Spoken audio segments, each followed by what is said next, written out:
Hey!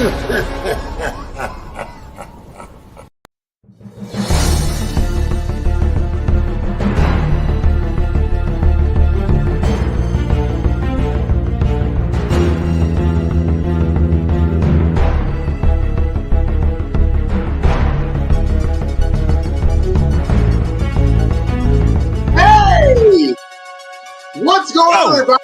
Yes, it is Friday, January 3rd, 2025. For the new year, the PrimeTime Gorehounds are back. And tonight we are watching the 1984 classic, The Terminator, from Davenport, Iowa. I am PrimeTime James Thomas, here with Gorehound self, Paul Burks. And ladies and gentlemen, we are live! Paul, it's been a couple of months, but I gotta ask, first of all, Happy New Year. And, Thanks. And Paul, how the hell have you been? Well, before I say how I've been, I'll just start with this little soundbite intro. You guys ready? Because I'm just going to say it like this.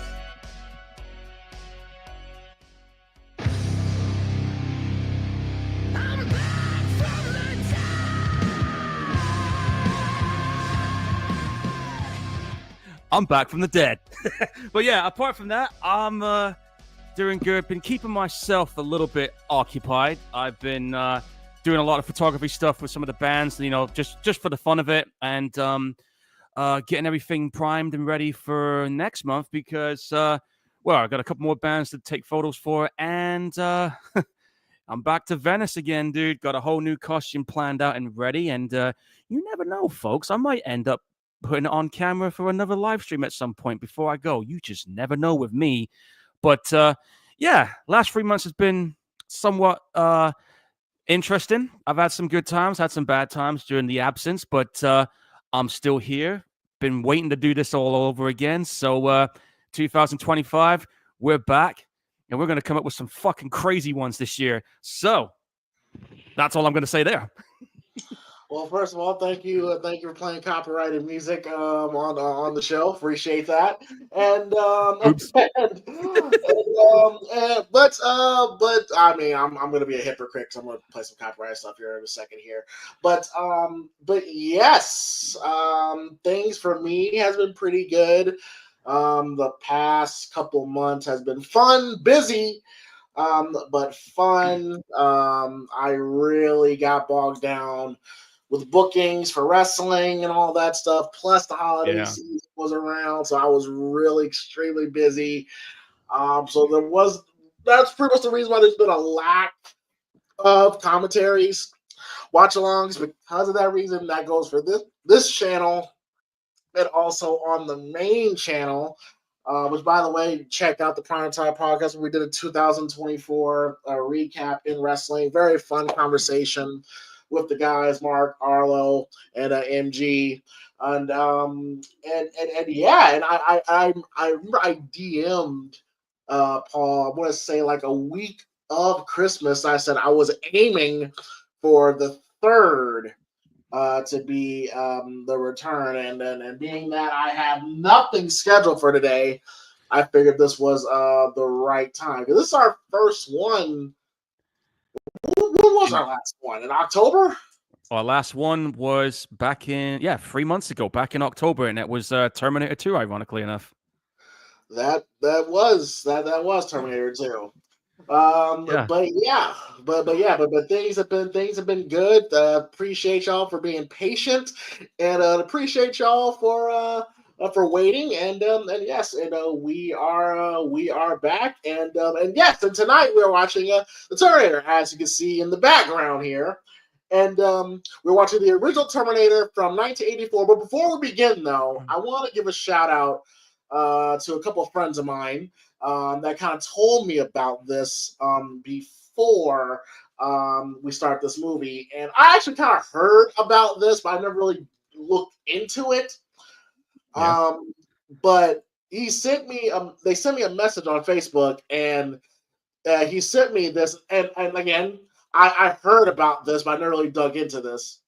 This is just a bunch of juicy tidbits of information that kind of makes movies like interesting. We look at the behind the scenes stuff, and this is something that again, unless you're, I mean, I'm a massive James Cameron. Well, I was a massive James Cameron fan, and Mm-hmm. I pretty much know about his beginnings before he became the elitist that he's become. But apparently a writer by the name of Harlan Ellison um, sued James Cameron and the filmmakers of this movie because apparently he wrote an episode. You remember the show The Outer Limits? Yeah, I think I remember seeing that show a while back. Yeah. Yes, an old Outer Limits episode called The Soldier. And some people believe that James Cameron, despite what Cameron says, which could very well be the truth, you know, could very well be, despite what Cameron says, there is a very similar story and sequences of events that even the opening sort of a little bit to this Outer Limits episode called The Soldier. And this is what I read on Wikipedia. And I go, of course, I know you say, it's Wikipedia, but there are some sources to this information, which I always look for as well. So Harlan Ellison, who I remember studying when I was in college, Yep. he brought a lawsuit against the Terminator production company, Hemdale, and distributor Orion Pictures for plagiarism. And Yeah. let me see if I can find this. On this episode called The Soldier, since both works now involve a soldier from the future who goes back in time and saves the life of a present-day woman from an enemy soldier from the future. Now, listen, that doesn't mean that James Cameron copied this. It doesn't mean he wasn't inspired by this, even though I will say artists and filmmakers, Paul, you should know this, and of course I know this, artists and filmmakers are inspired by other artists all the time. Exactly. I mean, and there's it's like nothing wrong anytime. with being... I'm sorry, go ahead. I'm saying, yeah, when you're saying about people taking inspiration from other stuff, yeah, that is true. Because when you look at some of the other stories that I've seen, like for example, look at there's a film and a book called The Girl with All the Gifts, right? And when you look at the story of that, it's very similar in some aspects to The Last of Us in terms of what the concept is. And again, when it comes to inspiration, not just in films and music, but also in like whatever you create, like with the costume stuff I do, is like I take inspiration from some of the other costume I've seen. I think I could take bits and pieces from bits that I like and cultivate into my own little style, if you know what I mean. So yeah, there's a lot of inspiration for it. But to back up on what you're saying about Harlan Ellison, yeah, Outer Limits, there was an episode called The Soldier and Demon with a Glass Hand. You know, the concept of Skynet could have been borrowed from that short story called I Have No Mouth and I Must Scream. It was settled out of court, but the newer prints of the film acknowledged Ellison's work, although Cameron has claimed that this statement was forced upon him by the producers who refused to support him, and he felt that Ellison made an invalid, opportunistic claim. You know, so there was a bit of a pissing contest going on between you. So I'm reading a bit about this on the IMDb as well, so I'm pulling up the information for this too. But it is what you're saying. You're like, there is some inspiration behind it, but you know, there's part of this is like Cameron feels like that was forced upon him to acknowledge that there was a bit of inspiration there, even though he didn't want to do that. Well, yes. I mean, here's the thing. There's nothing wrong with being inspired. I mean, look, we don't know the details of the conversation between Bob Clark and John Carpenter, whether it's true, whether it's not, maybe somewhere in between. It's a little hazy, but Bob Clark, as we know, tells that famous story. Bob Clark's the director of Black Christmas, by the way. Yeah. Rest in peace to Olivia Hussey, by the way, passed away. Oh yeah. Rest in peace to her. But yeah, there was that famous conversation with Bob Clark with John Carpenter. About how John Carpenter and him apparently had this conversation of Carpenter said, "Hey, if you made a sequel to Black Christmas, what would you do?" And Clark said, "Well, I don't know." He was just shooting from the hip. He's like, "I don't know. I thought have it set a year later, have it be around Halloween time, and Billy escaped from mental institution, and it goes back to his hometown and starts killing on Halloween.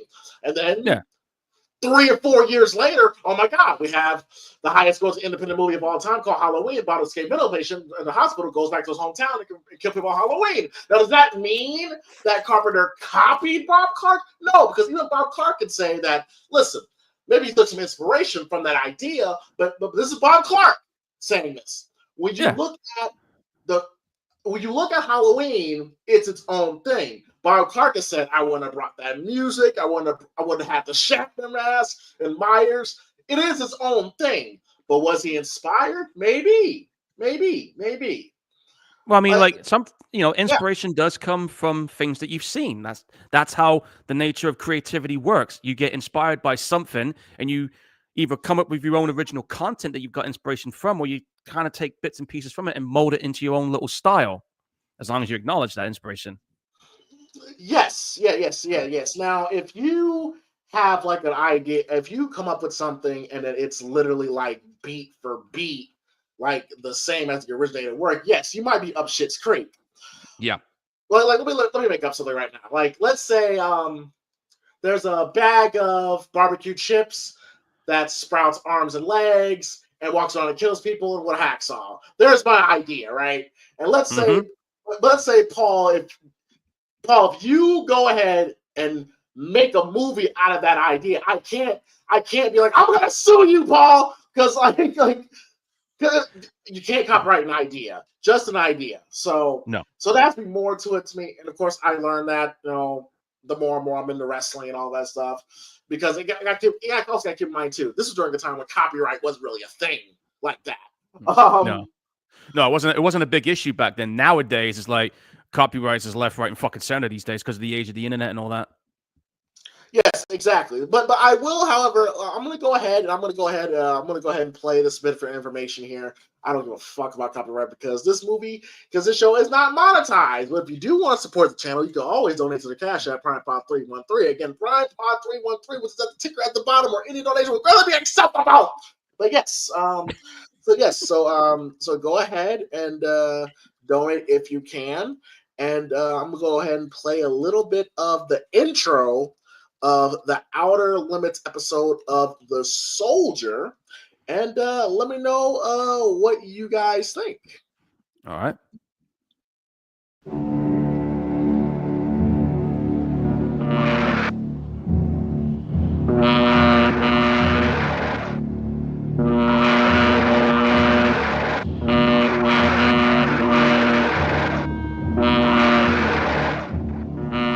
Night comes too soon on the battlefield.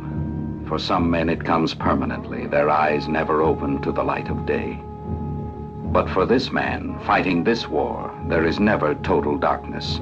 The spidery beams of light in the sky are the descendants of the modern laser beam. Heat rays that sear through tungsten steel and flesh as though they were cheesecloth. And this soldier must go against those weapons. His name is Quarlo, and he is a foot soldier, the ultimate infantryman. Trained from birth by the state, he has never known love, or closeness, or warmth. He is geared for only one purpose: to kill the enemy. And the enemy waits for him.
Oh, there's some inspiration there.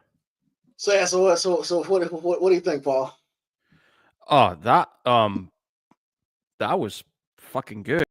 But I could see some of the inspiration, especially with the dark future and the futuresque background and everything and the concept.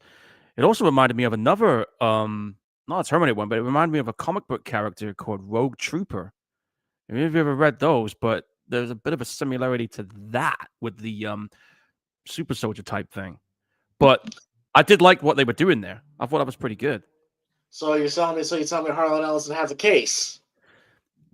Maybe, but that's all been settled and done now, so I don't think you can do anything about it. But that the only thing I could see in terms of the inspiration was the future bit. The Terminator is its own thing when it comes to the endoskeleton type thing, so that's where it kind of goes into that. I'm no law expert or anything, but that's kind of how I'm seeing it in a way.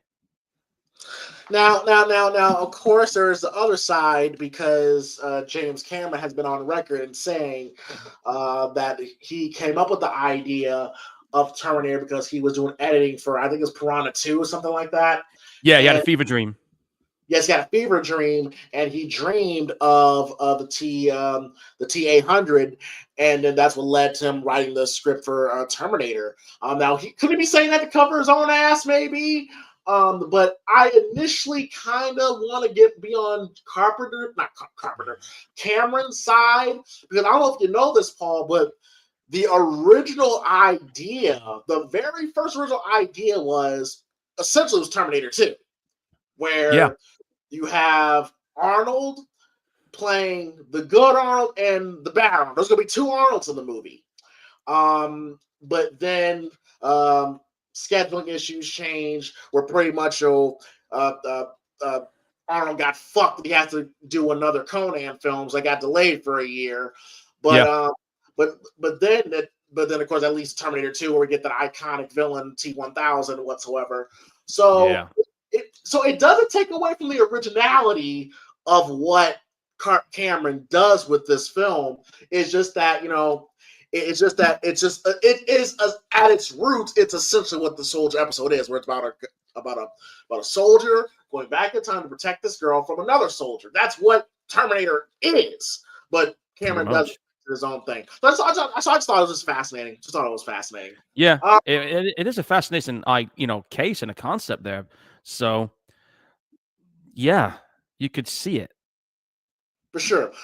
All right, so let's get into this. So let's get into the original Terminator from 1984 off the ground. Let's do this. I'm going to pause 3 seconds in where the Metro-Goldwyn Mayer, where the lion has his mouth open.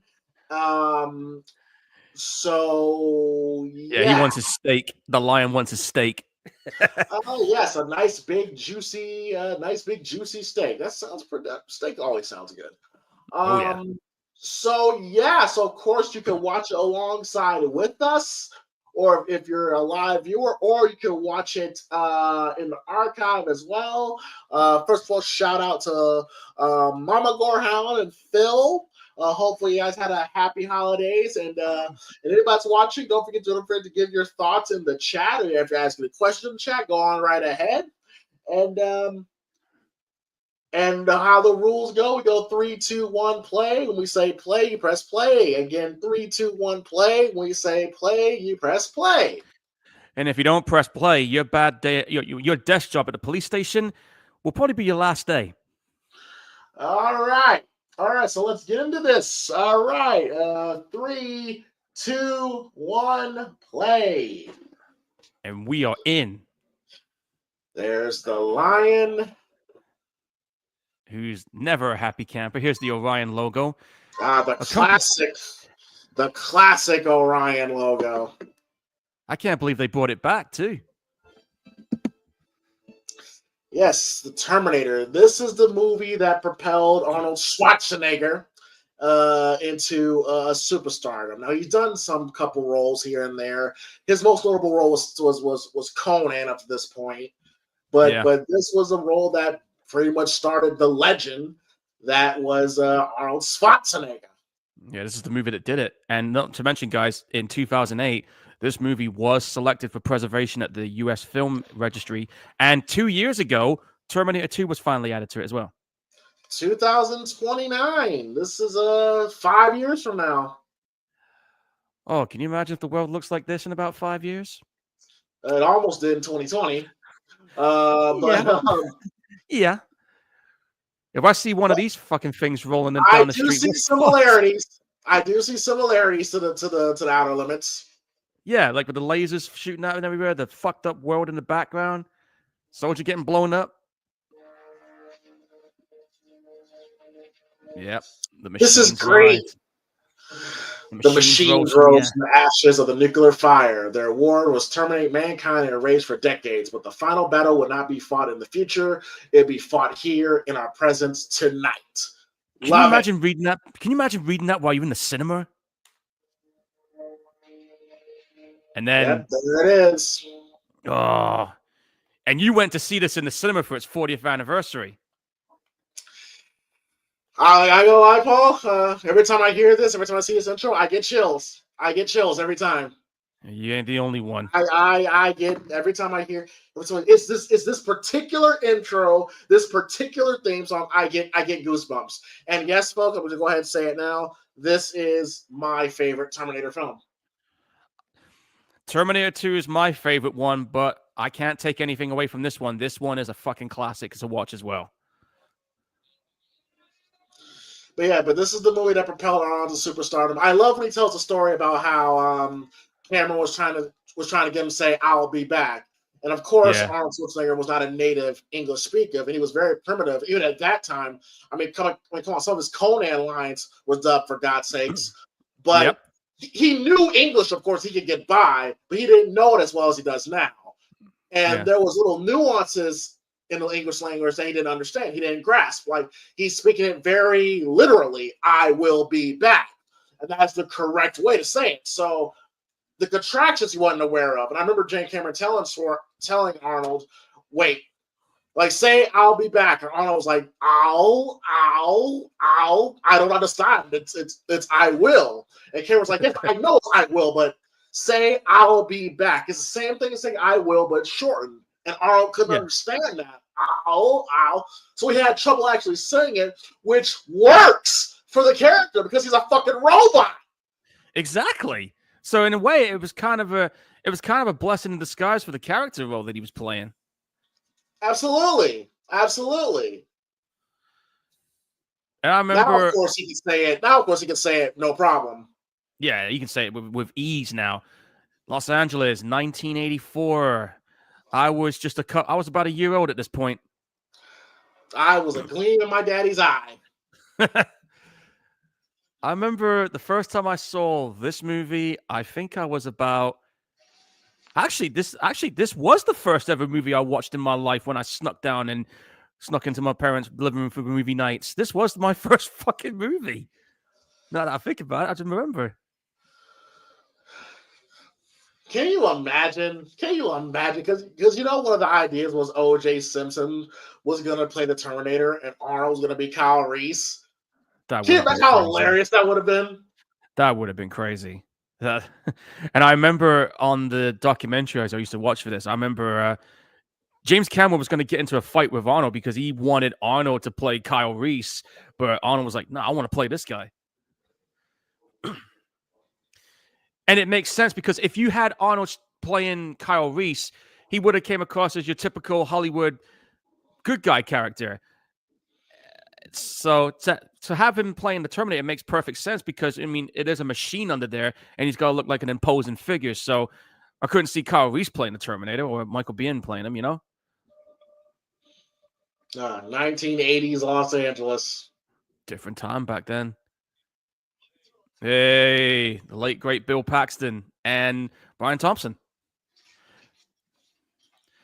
Interesting, too. Bill Paxton's the only guy who can say he's the only guy in Hollywood that got killed by 3 iconic movie villains. I just love how Arnold's dick is just swinging.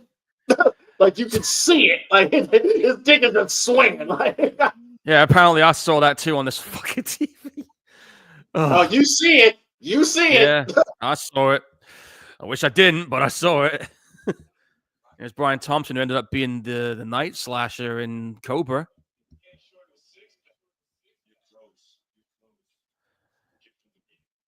And again, it works because Arnold doesn't have to speak that much in this film. Yeah. Because again, like I said, he knew how to speak English, but Just again, not that much. it's very like literal how he speaks it. So it Yeah. works that he doesn't have to talk that much. He punched a damn hole in that dude's chest like nobody's been. Isn't that Arnold's body double or stunt double dude there? I think. I I think he. Yeah, downtown Los Angeles, 1984. Different time back then. Dog's like, fuck this, I'm out of here. Yeah, and I remember reading about this where when Kyle Reese jumps in, he literally jumped off I think it was a 10-foot ladder to make that like landing that he makes here. And that was straight up concrete he landed on, like, ooh. And of course, here's Michael Biehn as Kyle Reese, his second best role. To me, his best role is Hicks, but this No doubt. Yeah, you guys know I'm a big Michael Biehn fan. I feel like Michael Biehn is someone who he should have been. To me, I think what Tom Cruise later became, I think that's what Michael Biehn should have been. He should have been Tom Cruise before Tom Cruise. The dude had the skill and the tools to do it, but life had other ideas for him. Well, I mean, you can say it, Paul. Like he got caught by a Hollywood lifestyle. He'll tell you that. Exactly. I mean, that's what I meant by life had other ideas for him. The Hollywood lifestyle got to him. Yeah. He started. He got into the drugs, into the drinking, and then it pretty much derailed his career, and he became unreliable. But of course, he had that marriage with Cameron, where he had this Aliens, The Abyss, which he's great in. Tombstone, he had a great performance in. Tombstone was a good movie. Yeah, the scene with him and Val Kilmer and they're going back and forth was really good. Then, of course, we did the Divide. Which we watched, which was a really good film. But I just wish that Michael Bihn's he's still doing movies, but I want to see Michael Biehn back on that mainstream level. Personally. There's a rumor going around. He's in some new movie that's coming out, and I think it's a big budget one too. I don't know if it's true or not, but I did hear about that.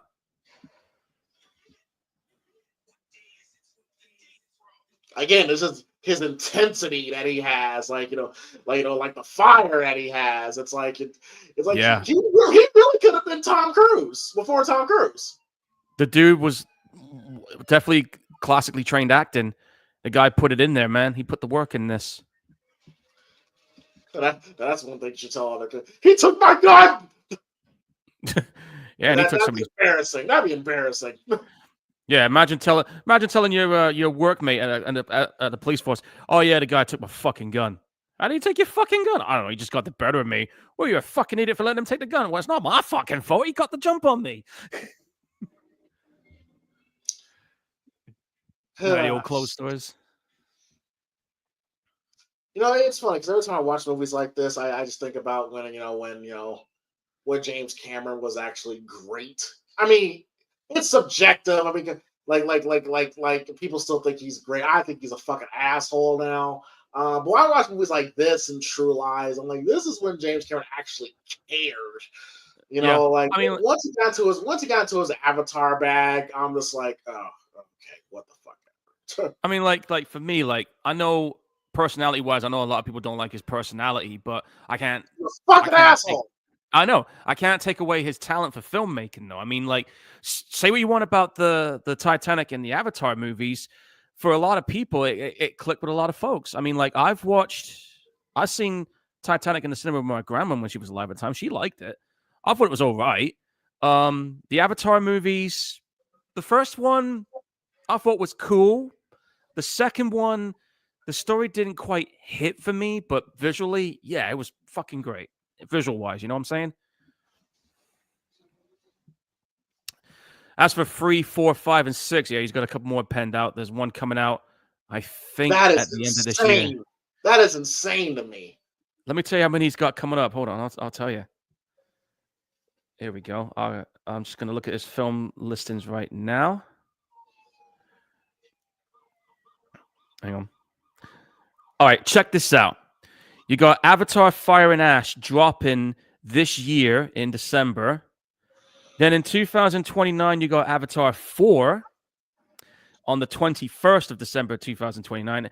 And it says here that he's already got a 5th one in development and he's got 6 already penned out. So he's got some shit planned for this franchise, dude. Yeah, but who gives a fuck?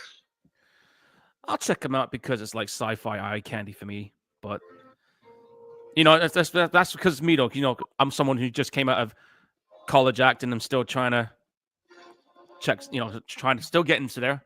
I mean, even though I've signed with an agency, I'm still trying to get that role, dude. I've auditioned to a few, but so far, not quite got there yet. Oh, there she is. There she is, Linda Hamilton. Who looks a little she looks a little rough around the edges nowadays, but yeah, that's Linda Hamilton. Oh, dude, she was so nice looking even back then. She was a good looking woman. Can't really say the same nowadays. She is 69, dude. Okay, fine. Okay, cool. But yes, the liquor, yeah, that's right, Arnold. Punch that sugar glass. So I want to say this. So this is 1984. So Linda Hamilton was probably like in her late, like 27, 28 at time of filming this. Most likely, yeah. Because I think Arnold was 35, 36 when he did this. I think. I remember when waitresses used to look like this. That outfit she has on, that's what waitresses used to wear. Yep. 80s, man. I mean, like back then, like it was like everything was like kind of easy going back then. And then you have to watch, and if you're working as a waitress, you have to watch out for the occasional kid that'll probably stick something in your pocket. Like this. This is an underrated movie because T2 is great. I will say it's so good. Yeah. That sometimes you forget how great the first Terminator really is. It's a really good movie. Yeah, I mean, like the first Terminator movie has a lot of cool action moments. The suspense is good, and the characters are very relatable. You know, like that you really feel for them in the situations that they're in. And Arnold playing as a Terminator, I don't know why, but you couldn't help but feel he was like a cyborg version of Michael Myers the way he was stalking them. Phase plasma rifle, just what you see, man. And that dude was in Gremlins, by the way. He even sounds like a robot the way he talks. Yeah, he does. Because he, like I said, this is Arnold still trying to figure out the English language. So again, it works. Yeah. That's a pretty cool shotgun he's got, by the way.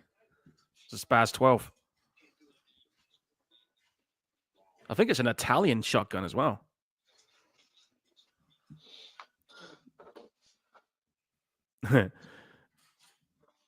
He's getting ready for battle, man. It's unfortunate that the Terminator, like it's always a split. Some say Terminator 1, some say Terminator 2. That's pretty much universal. Like, there's really not a right or wrong answer. You know, we're all fans of the first two films. You know, some are going to like T1, some are going to like T2.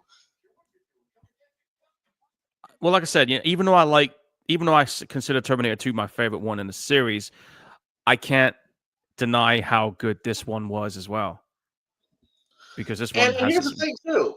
Like, I'm not a fan of Terminator 3. I didn't hate it. It's not as good as the first two. Of course not. Like there's a variety of reasons. Like, Jesus, Linda Hamilton didn't come back. No. I think Go ahead. The problem with Terminator 3 is that after what happened in Terminator 2, it was pretty much final. So I remember when the news got out that they were going to do a Terminator 3, I was just like, there's no fucking way. I said, unless I see a trailer, I'm not believing it until I see it. Trailer drops, and I'm like, oh shit. And I think the other thing also, which I think was another issue, was having a different director. Because, like when you get somebody else directing somebody else's pet project, sometimes they get it and sometimes they don't. Now, in terms of the action, yeah, Terminator 3 was fun. But I think the only good thing about Terminator 3 that I could say that I really liked that they did was finally forcing the series to have the next one be in the future war, because we had the bombs dropping. Because that was the one thing about the Terminator movies I always wanted to see as a whole movie. We got that with Terminator Salvation. So outside of the first two movies, Salvation's one of my favorite sequels they did. Genesis, or Genesis as you call it, that one, oh my god, that one was. I mean, it was nice seeing Arnold back and all, but it was just there was a lot of things wrong with it, dude, and I mean a lot. And Here's the thing, Paul. Here's the thing, Paul. Here's the thing, Paul. It's like this franchise after Terminator 2 never got its footing. I really don't know what that reason is. It's like it seems like after Terminator 2, it never got momentum. However, having said that, I think it's important to the audience watching and after the fact. Let's not forget, very rarely does a series have a good third movie or a good fourth movie. I mean, at the end of the day, the fact that the fact that James Cameron, I keep almost calling him John Carver, James Cameron is doing multiple avatars is fascinating to me, because outside of Terminator 2, Cameron he never did sequels. No, he rarely, if ever, did. Like, he's never did a True Lies sequel, which they wanted to do, and he never did a Titanic film sequel, because what the fuck would that be about? But like, dude, there's no point. There was no point doing a Titanic sequel. That was a one-shot deal. Never done a sequel. Like I can't really count Aliens because Scott did the first Alien. I'm talking about a sequel to his movies. Exactly. So it's just fascinating to me, because it's like I don't know. It's just. Oh man, I'm gonna tell you something right now. If you've not played the Terminator Resistance video game, right, there's a DLC called Annihilation Line, and it leads up to the events of what you're seeing right now. If you didn't know that before, man, something to look into. Oh, that scenery is just. I know it's like miniatures and stop motion, but god damn, it was so fucking good. Even now, it still looks good. It still looks good. Just, Hey y'all.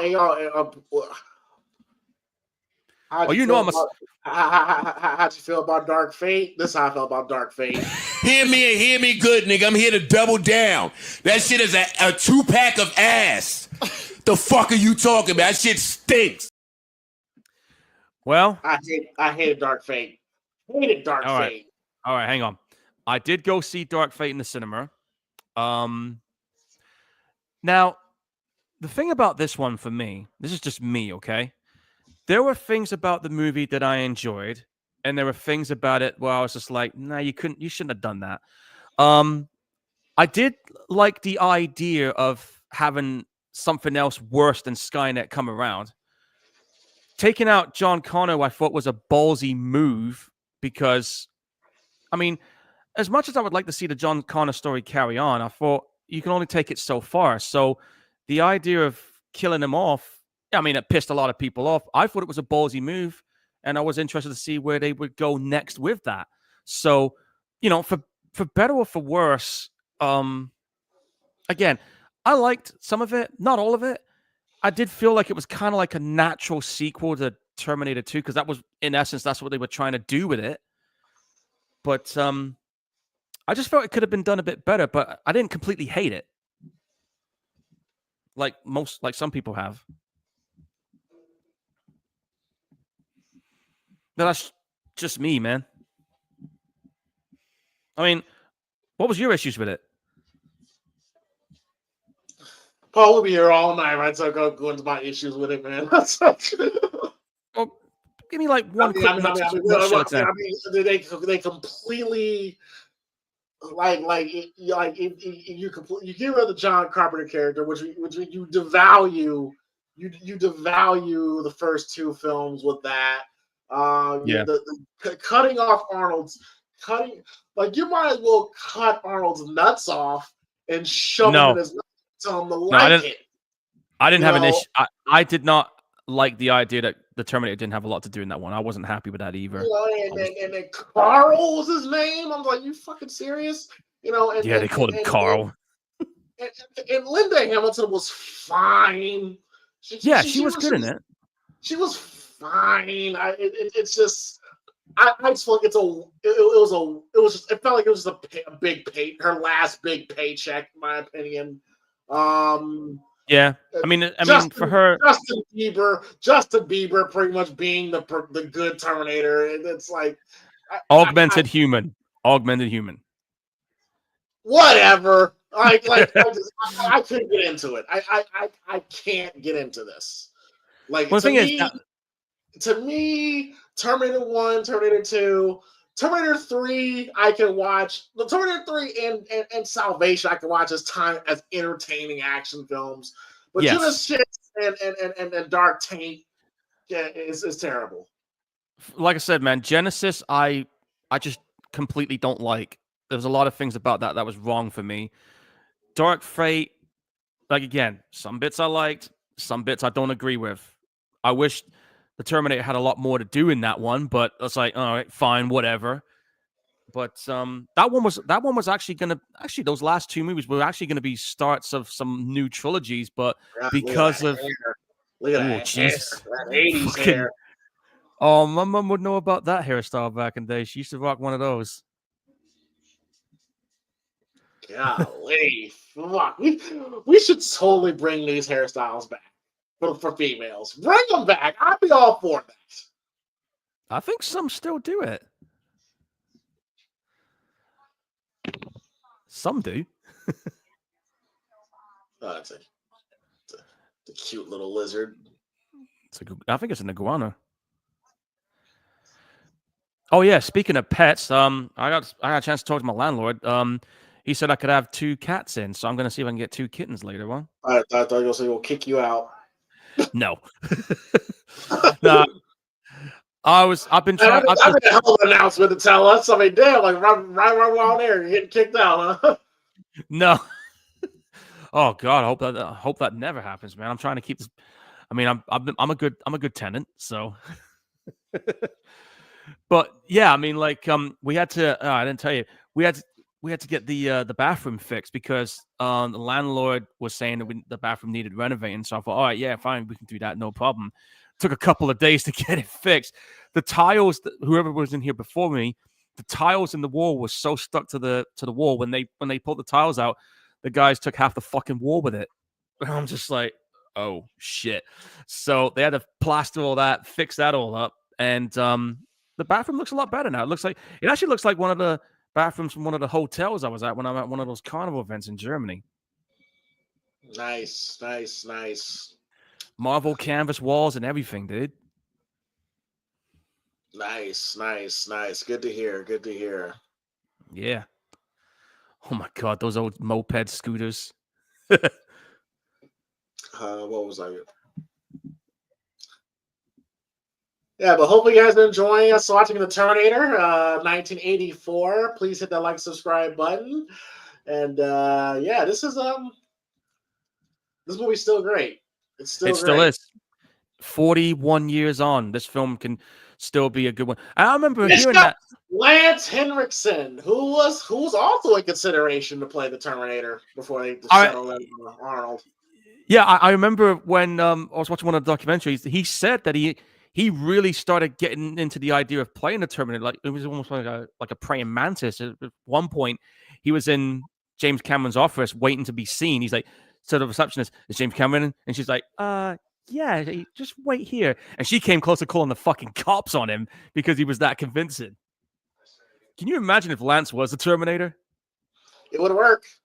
It would work. Definitely would have. You know, Yeah. Yeah, very underrated actor. Again, I love him. You know, love him in Hard Target. Love him in Near Dark. Very underrated actor. And of That course, dude is Bishop from Aliens. Yeah, that dude has been in quite a lot of good movies over the years.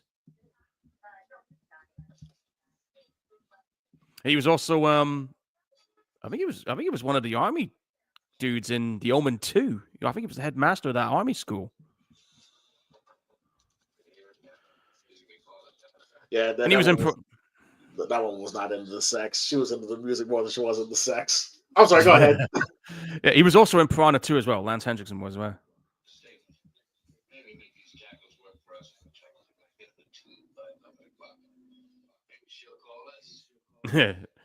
How do I look?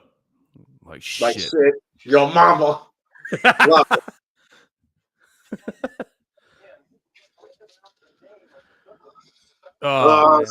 Yeah, of course.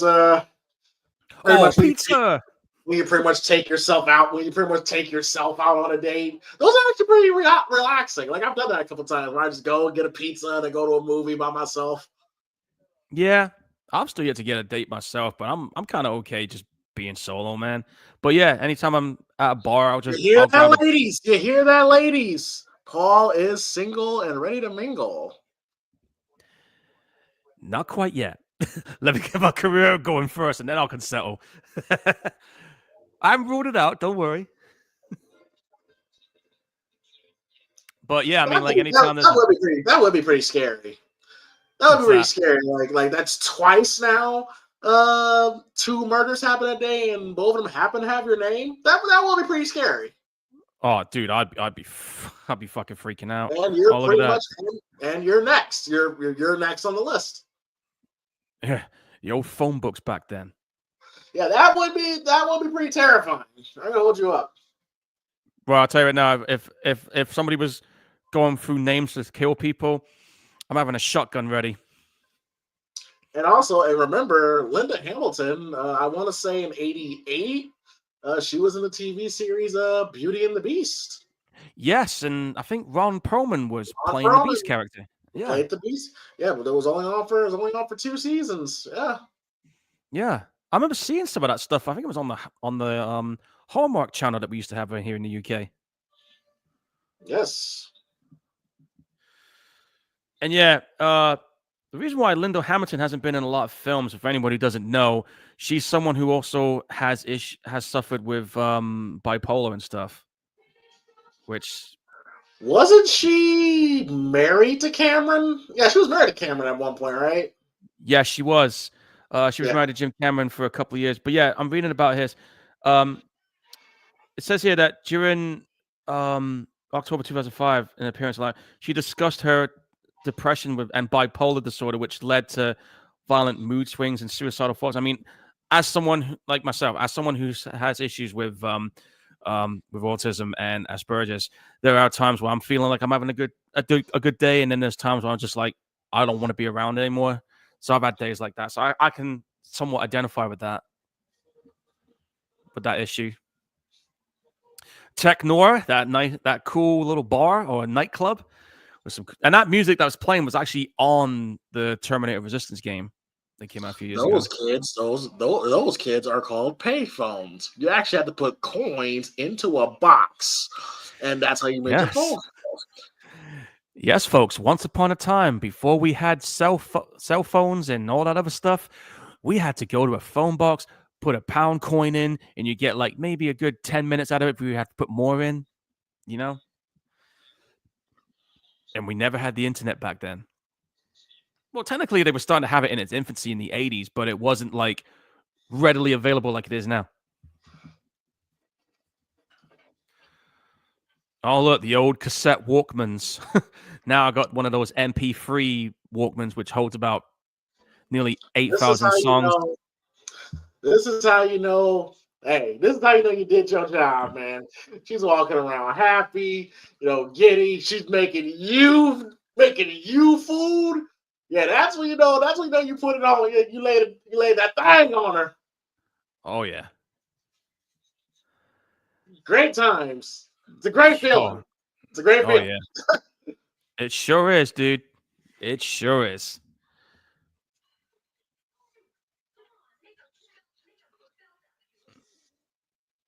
Hey, listen to this. I don't know if you knew this, but Arnold's eyebrows were insured at Lloyd's of London as he feared they might not grow back properly after he shaved them for a scene where he's run over by a car while he was on fire. He had his eyebrows insured. That's funny. I did not know that. Right now, though, that dude's getting his ass kicked. Look at those red socks he's wearing. That's funny. Where did he get those red socks from? Ooh, head right for the damn wall. Yeah, he's done.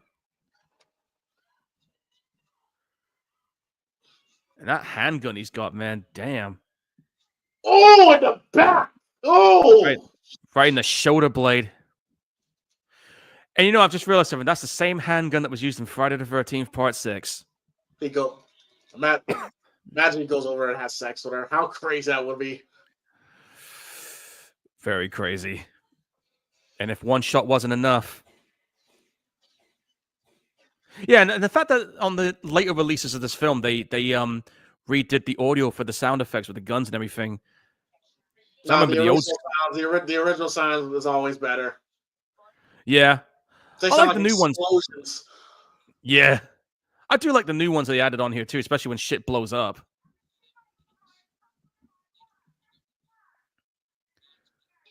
And that hairstyle he had back then. Look, you need to understand this, okay? As great as this movie is, as great as all performances, and being that this is the Primetime Gorehounds and we are back, we still always acknowledge that it doesn't matter if it's an action film or a horror film. If you have premarital sex, you get what you fucking deserve. Your pussy. Hey, bring the camera, son. Bring the camera. All the young girls who want to make life with pussy, your pussy will perish with you in hell. May your pussy perish with you. May your smooth pussy, creamy pussy, and tight pussy perish with you. That's someone who clearly hasn't had none. I'll tell you, if you have premarital sex, Michael, Jason, and the Terminator will make sure that, hey, you're perished. Don't forget Art the Clown. Oh, Lord. I had to throw it in there at some point. I mean, if you, that fucking hey, he didn't pay. Got that 80s music. I know, right? And I just love how he's so powerful, but crushed his hand. Yeah, he just we don't know yet, and we don't know yet he's a machine. That was the beauty of this movie. But you can still believe he crushed his head because Arnold's fucking massive. Yeah, like I said, that dude is like one big intimidating son of a bitch. Beautiful filmmaking here. If she doesn't tip that pop over, go grab it, he would have saw her. Beautiful filmmaking right here. That was so good. She went to go grab it just in time before he peeked over. Love it. Yeah. Simple camera works like that. And then there he is. And she's thinking, oh, shit, it's that guy. She thinks he's the killer, and then he looks back and now look at his face. He's like, oh, yeah, I see you. If that's not Michael Myers style Halloween stare down, I don't know what is. This is such a great fucking scene. Yeah, you get like anxiety and everything here. You get super anxiety. Like if Kyle Reese is not there, she would have been shot right then and there. Would have been shot in the face. That would have been it. Game over. Look at him. He's just like, yeah, I'm look at that game face Arnold has. And Linda's like, oh shit, what do I do? And you gotta love the little details. Notice how when he got shot, Arnold's gun went off. Like if Kyle Reese is a second late, he would have shot him. That would have been it. Here comes the Uzi. And here goes Arnold being Arnold. Yeah. Well, don't forget. But look how Arnold moves. He moves like a machine. Yeah. And don't forget, Arnie did have some military training in real life. So he knows how to handle those. I love how in the 80s, I love how when people got shot in the 80s, they went, oh, I love that. Yeah. And Like also back in the day, folks, they had bullet squibs. Look at him. He's like, yeah, no, where was I? Bang. Right through that fucking window. Such a great scene. Definite. And then you see him still getting up, and you're like, well, how the hell is he still getting up?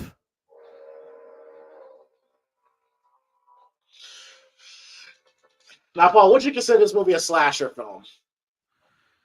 It's got elements of it, clearly.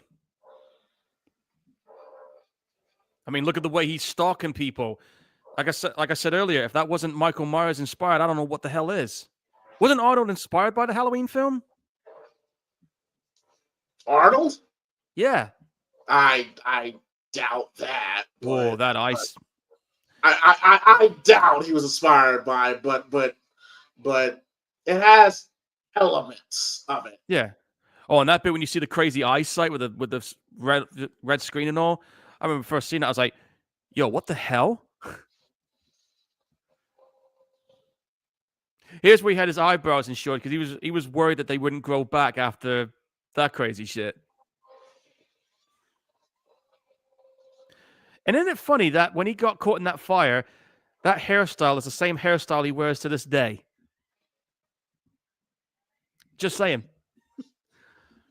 Oh, never realized that. Yeah, I mean, look at it when you see him get up.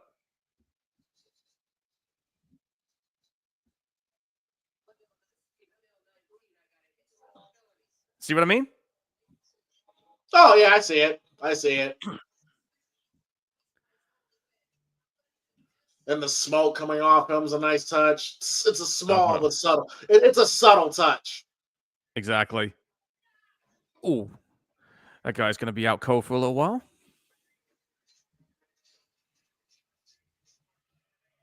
And he's got himself a shotgun. And that's another thing as well, folks. For anyone who's never seen a Terminator movie before, if there's one thing this series is known for, it's its crazy chase sequences. I love this. I love the music playing, bro. That's another thing. The Terminator movies definitely miss Brad Fidel for sure. Oh yeah, definitely. I mean, the music he did in this one and the music he put in for part 2, just epic stuff, man. Very epic stuff. And don't forget, he did music for Blue Steel as well, which was another film we watched a while back, folks.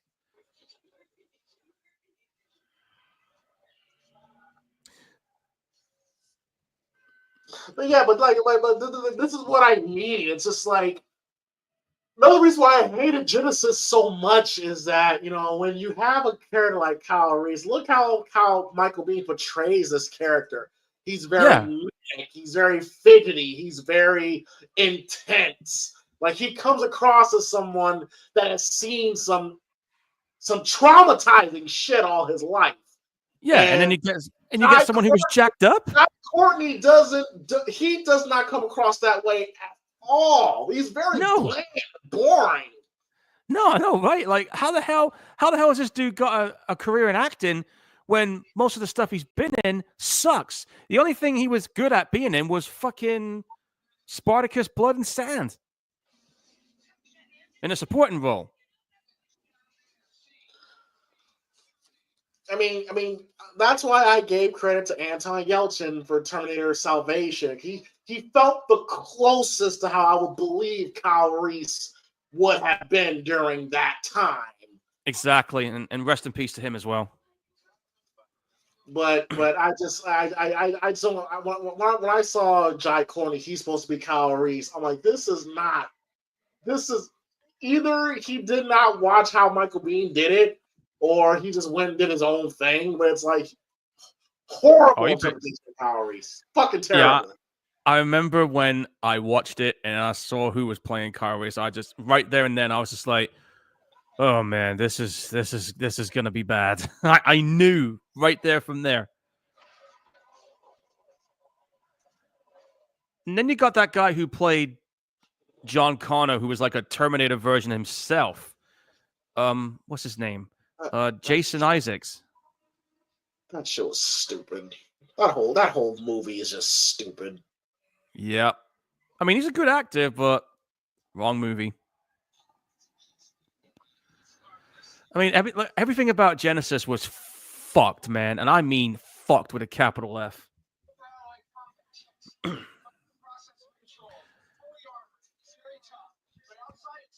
I mean, look at this, like, guys, look at this version of Kyle Reese. Then go watch the one in Terminator Salvation, and then go watch the one in Genesis, and you tell me which one you prefer, folks.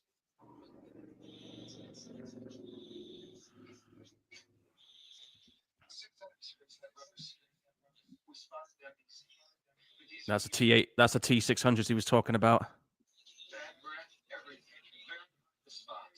It's gotta be crazy because like with Sarah Connor, she's like, I was literally just like she's so I bet she's so confused. Yeah, she's like, what's going on here? I almost got shot in the face, and you're telling me shit that shouldn't even exist.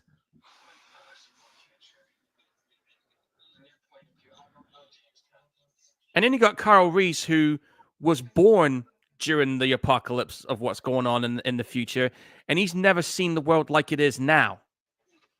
So I bet that's even jarring for him. I love it. I love it. She just bit the shit out of his hand. It's more like an annoyance than painful to him. Yeah, he's just like, really? I mean, this speech is very Loomis-like, though. Describing Yes. about Michael. Yeah, definite. But and the way he's explaining it and the emphasis of how he's putting it in there, it just proves why he was so good at what he was doing here. It really makes you believe that this shit's going down, you know? Yeah, it was a great scene by Michael there. Yes. I love the honesty. Like I don't know. Yeah, he has no idea at this point. Because I mean, like I love the makeup on Arnold. I love the makeup on Arnold. Yeah. And like I said, his eyebrows were shaved off, and he was so worried. He looks so creepy without eyebrows. I know, right? Well, I know what it's like to not have eyebrows. Remember what I told you years ago when I got blown up by a firework? Those eyebrows, they were gone. Hey, that red car, is that the same red car that was in Commando? Pretty sure it was. Commando. Yeah. Another good 80s action movie, by the way, folks. It's a great film. It's so cheesy, but it's great. It's fun. And that's what most movies seem to miss doing these days, is being fun. Some good movies out there, but they lack the fun sometimes.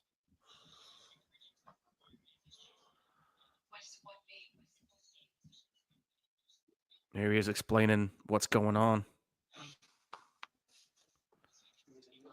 But again, it's just the desperation and then Michael's face, you know, like he comes across this is like a classic trait of a soldier that has PTSD. Like look at his eyes. Like it's a classic case. It's really good. It's great. Yeah. He's literally been through hell and back, essentially. It's like it doesn't matter how far away he is away from what he's seen. It's like it never ends for him. You know, that's the kind of thing where people that suffer from PTSD like that. It's like even if you're far away and shit is over and done with, in your mind, you're still there. Damn, that bite mark on his hand is nasty. appreciate the continuity. Yeah. Because certain movies would just forget that shit just happened like 20 minutes ago. That's what 2 minutes ago. Yep. It's a very simple makeup to apply. I mean, you can't forget like that.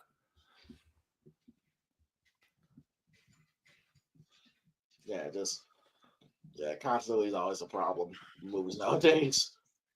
Yeah, I've seen a whole bunch of those.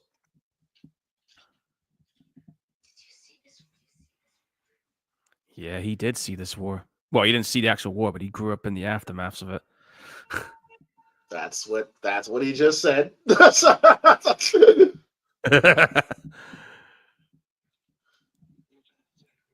Linda Hamilton. Yeah, she was a good looking woman. Yeah. She was. Yeah, she was. I just yeah, her peak was Terminator 2, obviously, looks wise. And then it just kind of slowly went downhill afterwards. Don't forget, she was in I was watching it a few days ago, Dante's Peak. She was in that. She was in that. I haven't seen that in 20 plus years. I just recently came across it on Amazon Prime. I thought, I got nothing else to watch, so I just put it on. I was on a bit of a disaster movie binge for the last couple of days. Going through a bunch of them. Yeah, I just yeah, and Emily Clark, whatever her name is, the chick from Game of Thrones playing Sarah Connor. Yeah, I'm sorry, like the girl looks 15 years old. Like I could not. She was too young. She looked too young to play her. She looked like oh my god, that look on Arnold's face.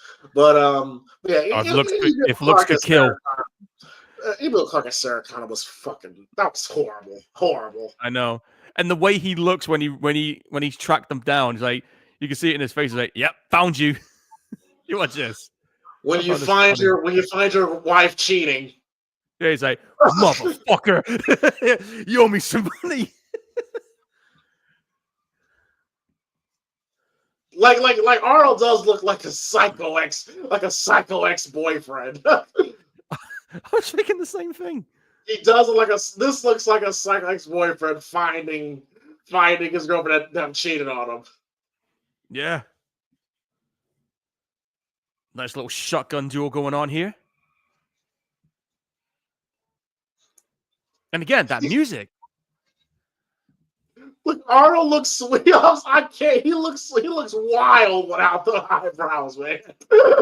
It's crazy. And when he looks, and I'll tell you what, when he looks pissed off, it's like you don't want to be around him.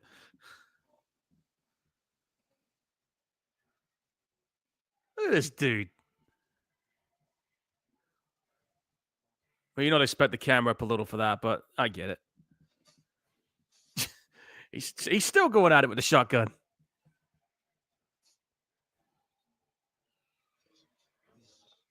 There's that same highway that's been used in I don't know how many movies. I remember Cobra was one of them 2 years after this.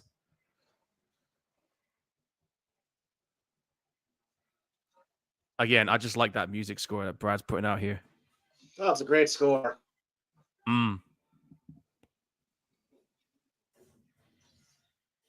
Damn, dude. And then she crashed into the wall. He gets shot in the face. And I think the eye damage came because his face hit the edge of that car right there. Bang. That's what caused the eye damage. God damn, we're already about to already get to the police station. Like, God, this is flying by. Yeah, this was not the longest one in the series. No, it's about an hour and 47. We're 50 minutes in. And again, I don't think anybody expected this movie to end up being the hit that it was and ended up creating the legacy that it has and a franchise that it has, you know? I mean, this movie, in an essence, I guess you could say was lightning in a bottle. I mean, think about it. This movie only cost $6 million to make, right? And it went on to make $78 million. Yeah, that $6 million is very, very, very low. Even in 1984, very low. Yeah. But back then, you could stretch quite a lot with 6 million. Back in that day, and I think this was an independent film at the time too.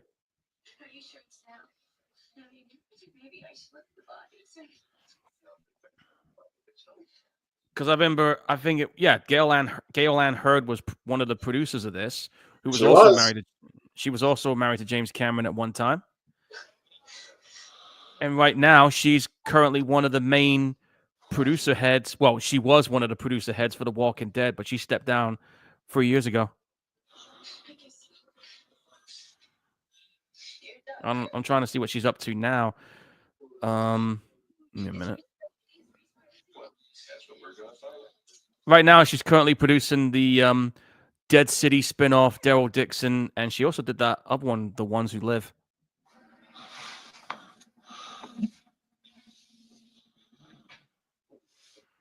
Here we are now with the we're going to do a little bit of surgery here with the Terminator.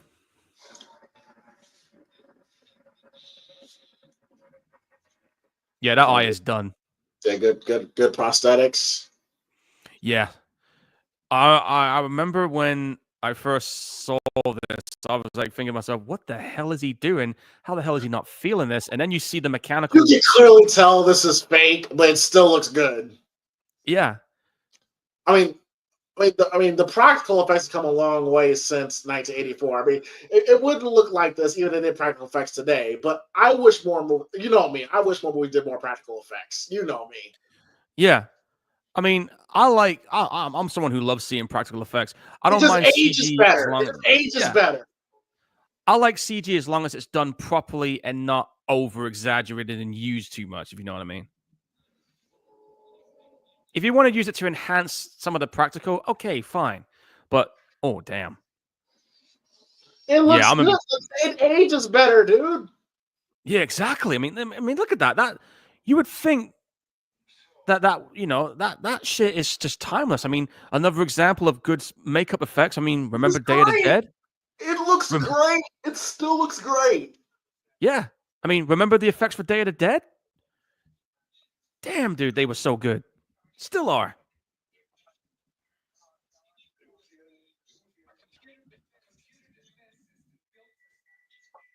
And there's Earl Boone. I remember beepers. God damn it, I remember hearing those things around a lot, yeah. Pagers, beepers. I always wondered how they'd work back in the day.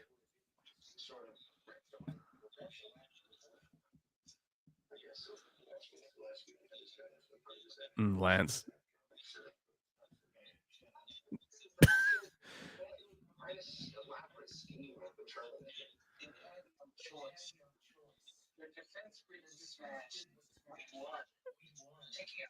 I mean, even back then, Dr. Silverman. This kind of, what are you about to say? It kind of, it's kind of like, the Terminator 2 should not happen, but it's okay. They blew the whole place, so it's like they're really no one else should be sent back. No, there's just no way. But I remember on Terminator Resistance, the video game, it does explain why it still keeps happening. It's like in hindsight, yes. But if we're talking about from 1984 to 1991, there's no way. It completely glossed over what Kyle Reese just said. They said nobody else can come through. Skynet blew the whole place. Yeah, they blew the fucker up. Yeah, so it's like, so there really should not be any more. So it kind of disregards what they just said. Shit. I hate things involving eyes. Stan Winston at his best right here. Yeah. I mean, this was a pretty cool effect as well. I love this scene. Just pulls out that eyeball. I remember when I saw that as a kid, I was just like, what the hell? And then you see it. And then you realize, oh shit, this dude is not human right here. You can tell it's a mask. I mean, it's a prosthetic, yes. Yeah. But for the time, this was awesome. Oh, no doubt about it. This was fucking, really good back then. Because no one saw anything like this before back in the day. Nobody. And it was a seamless, and it was a seamless transition from the animatronic to Arnold. It was a seamless transition. Yes. He's got a gun! Oh, he's got more than just a gun. He's got quite a bunch on him right now. And here he is rocking the new leather jacket, which kind of becomes his calling card in the Terminator films in terms of his appearance. This is a great moment, and it's parallel to the scene Linda Hamilton has in the second film. But this is such a great performance by Michael here. Yeah, because he is very convincing. He was very convincing in what he was trying to explain to these guys. Why am I talking to you? Who's he doing here? Shut up! You don't get it, do you? And you believe it, and you believe it, and you buy it because he's been through it. He's seen it, and then he sounds like legit I wasn't terrified, but he's been through shit, and you see it through his performance here. He is literally selling his ass off trying to convince these people that that this is really going down. And these guys don't know. They just think he's a fucking paranoid, crazy person. They don't believe it until they actually see it. You would too, Paul. Yeah, I probably would as well. Because I'm that kind of person. If I don't see it, I don't believe it. I'm not gonna believe it until you show it to me and put it in my hands. Jeez.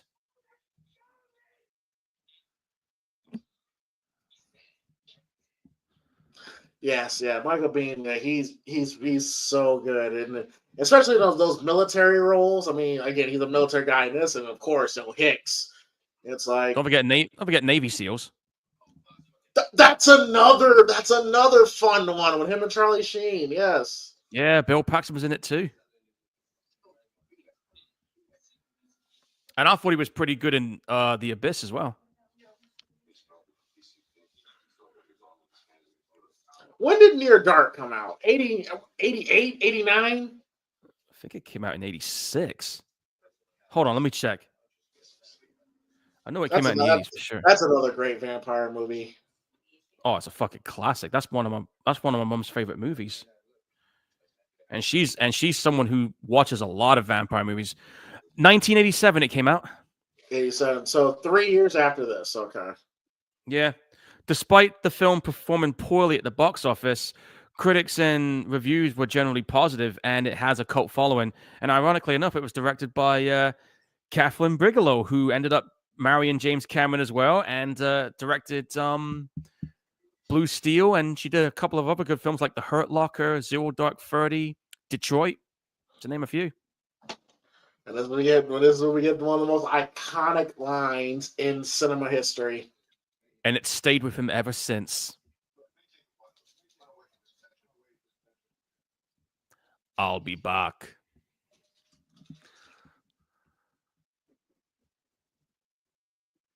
I love his theme song. That boom, boom, boom, boom, boom. And I love that Simple B's just his theme song. Yeah. I always had an odd satisfaction watching this guy write in cursive. It's just oddly satisfying. Yeah, he's gonna have a very bad day at the desk. That's one thing I kind of noticed. People do not write in cursive anymore. No. I don't think they even teach cursive in school anymore. I don't think they do. Maybe bullshit. That is bullshit. We teaching y'all write in cursive, damn it. Maybe in college. College. Hey, I was in college, remember? I got a degree there. I understand that. If college is where you learn how to write cursive, that's pretty fucking sad. I legit wonder, because I know people have their own signatures, but I'm talking about like writing, actual writing on a piece of paper. Nobody writes a cursive anymore.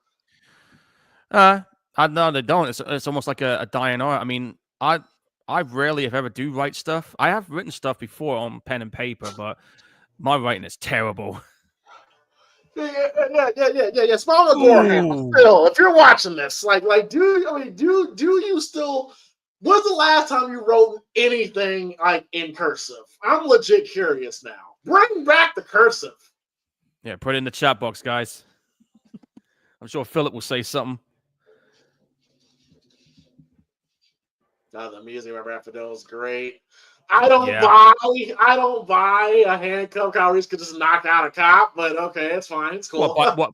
Yeah, knock out a cop by kneeing him in the gut? Oh, okay. Fine. I never knew I could do that, but okay. This police station massacre scene was pretty crazy too. And then, of course, it's great. It's great. Like I said, this is Arnold. Again, this is Arnold at his best here, just fucking mowing through people. You know, like he became a superstar after this. Because after Terminator, I want to say was maybe like Raw Deal or because Terminator came in 87. After we did this one, it was Commando after this one. Commando? Was that when did Commando come out? 85. 40 years ago now. So damn. So Commando was his first movie after Terminator? I think so. I will just double check to make sure, but I'm pretty sure after this one it was definitely Commando, but I will double check just to make sure I got my shit in order here. Yeah, because Arnold became a draw after this movie, so okay, here we go. Arnold Schwarzenegger's filmography. No, surprisingly, after this, it was Red Sonja, Dead Commando. Oh, okay. But they both came out the same year. So, and then it was Raw Deal after Commando. And then in 87, we had The Running Man, but you know what his big movie was in 87. Hey, first of all, Predator, Running Man's cool too. Yep. Predator, man. Yeah, but look how Kyle moves here. Like he's staying low. Like he moves like a military guy. It's small stuff like that Jai Courtney failed to fucking do. Oh, dude, he failed the test. Jai Courtney failed the test when it came to playing Kyle Reese. Like I'm convinced he never even watched this movie. No way. He never did. No way. He just thought, oh, I know what Terminator is. I'm just gonna do my own thing. Look how that turned out. I just love how Turner, like he doesn't trip about. He just keeps moving. He just keeps moving. Yeah, he's like, sorry, I'll get him. I love it. I love it. That's a great fucking scene. Yeah. And it just goes to show how destructive a Terminator is, especially an infiltrator Terminator. It's unstoppable. Oh, that thing is, it's just a walk-in killing machine. He is literally a walk-in weapon. Oh, I just did a Josh Alexander reference there. Shit. Underrated wrestler. Yes, he is. Pretty damn good one too. And I you know what? I'm just gonna say this. I don't want to get into this topic, but I'm just going to say this. With the Raw on Netflix that's coming up here, it's. I expect it to be a fire show. Obviously, they're gonna throw everything they can at this show. But man, oh man, that once we get to February 6th, a month, it's gonna be interesting to see how much the ratings dip. Because I got a feeling that people need to understand. Every Raw is not going to be like the Raw we're going to get January 6th. Just let's get that straight up right now. And plus, didn't they mention also that the shows will feel a little more unscripted? Well, sure. That's what they said. We'll see. We'll see. I just feel that right now.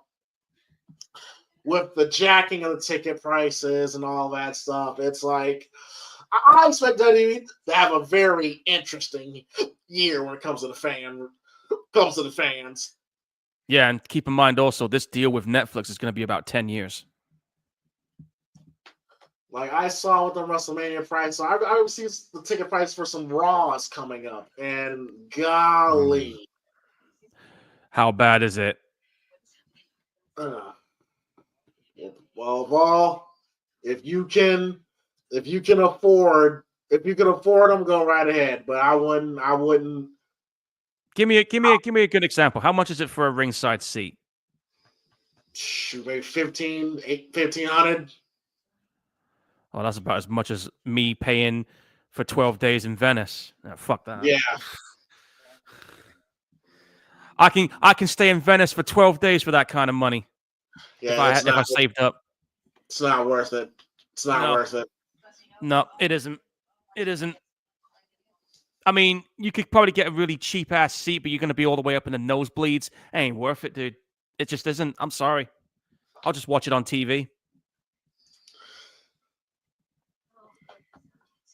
Now, Paul, if you kind of really think about the storyline, it kind of doesn't make sense. If you sit back and think about it, because you're like, okay, wait a minute. Okay, so Kyle Reese is John's father, right? Right. They fought in the war together, right? Right. Okay, so they fight in the war together. You send him back to the past to not only meet your mom, but to hopefully have sex with your mom, and you die. So will you still see him again in the future, or will you? Like, it kind of doesn't make sense when you really think about it. That's a bit of a mind fuck right there. Maybe. It's kind of like, wait a minute. How did you? It goes back to what I was trying to say earlier about Terminator Resistance. It's like a time loop. Like whatever happened. Let me give you an example here, right?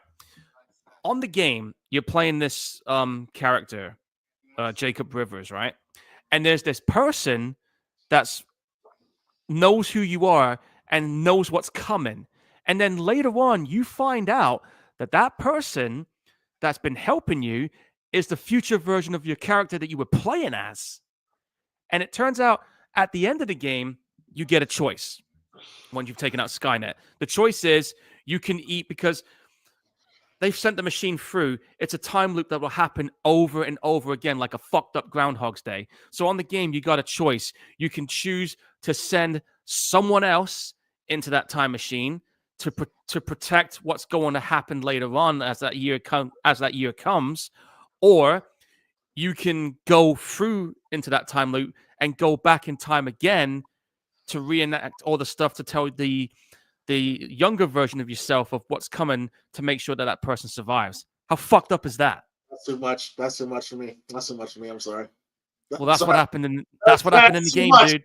That's too much. Well, that's the explanation, and that's what I remember on the game. Yeah. Sometimes the best explanation is no explanation. Just leave it alone, man. If you're gonna compete, if you gotta go through these middle gymnastics, it's like okay. Man. Well, I just indulge you with that little bit of knowledge. That's the only one I got.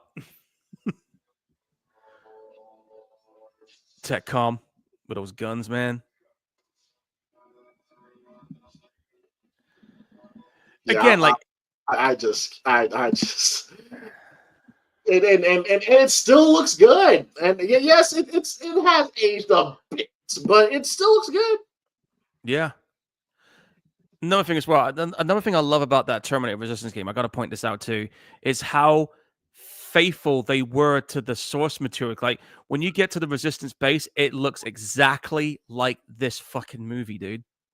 Painstakingly accurate. Everybody says that that Terminator Resistance is faithful to the first film. I haven't played it at all, but I've heard about it. Dude, it's a really good game. And the same people who made that game did RoboCop Rogue City. And that one was even phenomenal too. Were they the same people that made that Rambo game?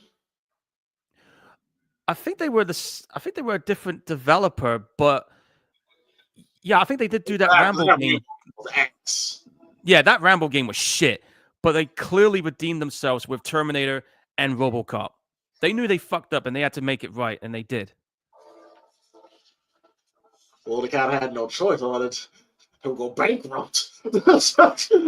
Yes, there is that too. And sometimes, Paul, it's not for the love of the art. Sometimes, like, oh shit, we're gonna get knocked up. We're gonna lose our jobs. Yeah, they were in a do or die situation, dude. And it paid off. I'll say that. But yeah, again, James, if you've never played Rogue City, RoboCop, and you've never played Terminator Resistance, my advice, play it. They're going to be dirt cheap now. Okay, I'll consider it. All right, but just remember, when you're playing Resistance, there's a DLC called Annihilation Line. Get that one too, because that's a good bridge between what happens on here and on the game.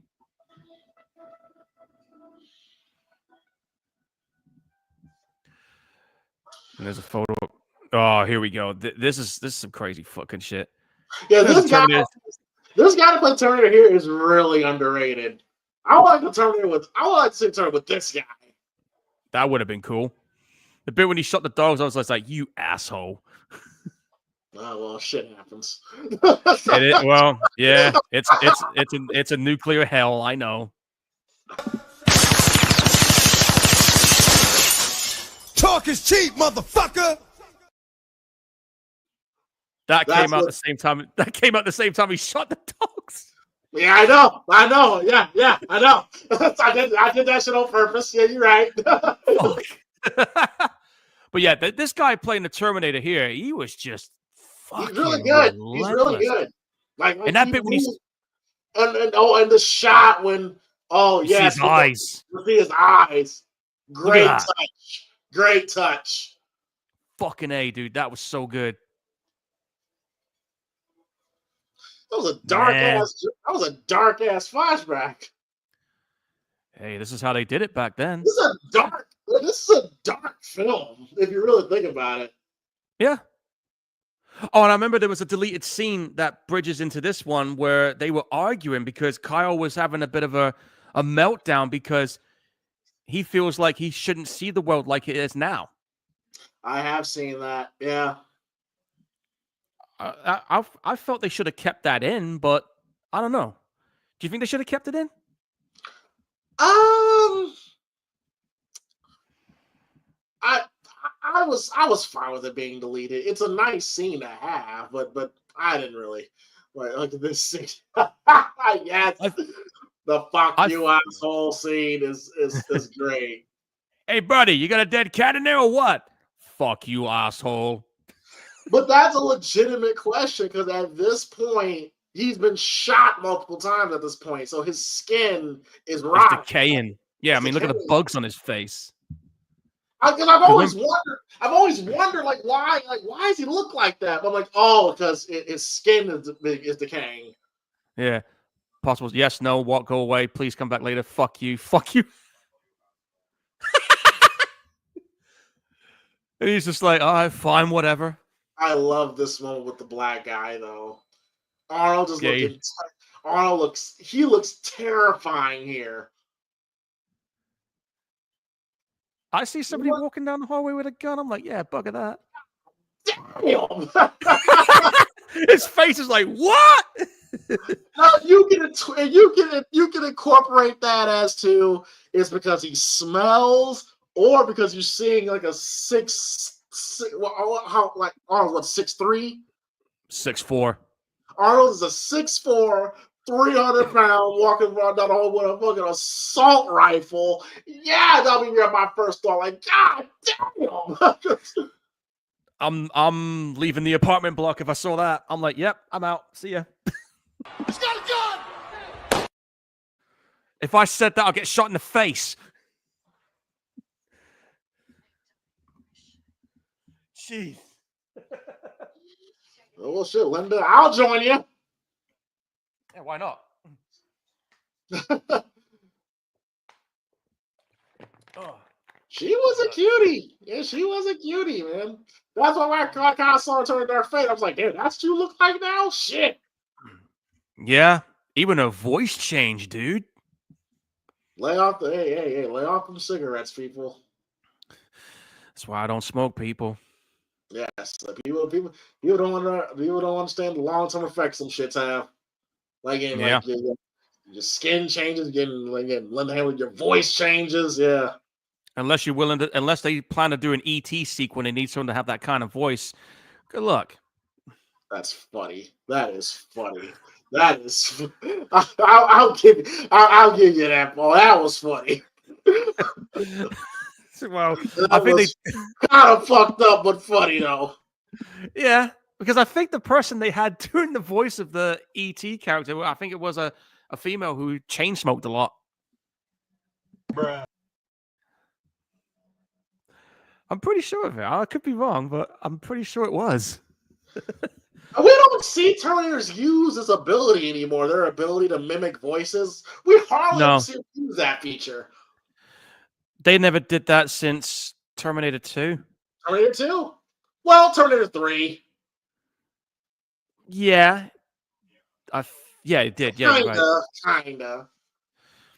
And you had the TX that it was like a combination of a T1000 liquid with the advanced skeleton of a T800 with all kinds of crazy shit inside her.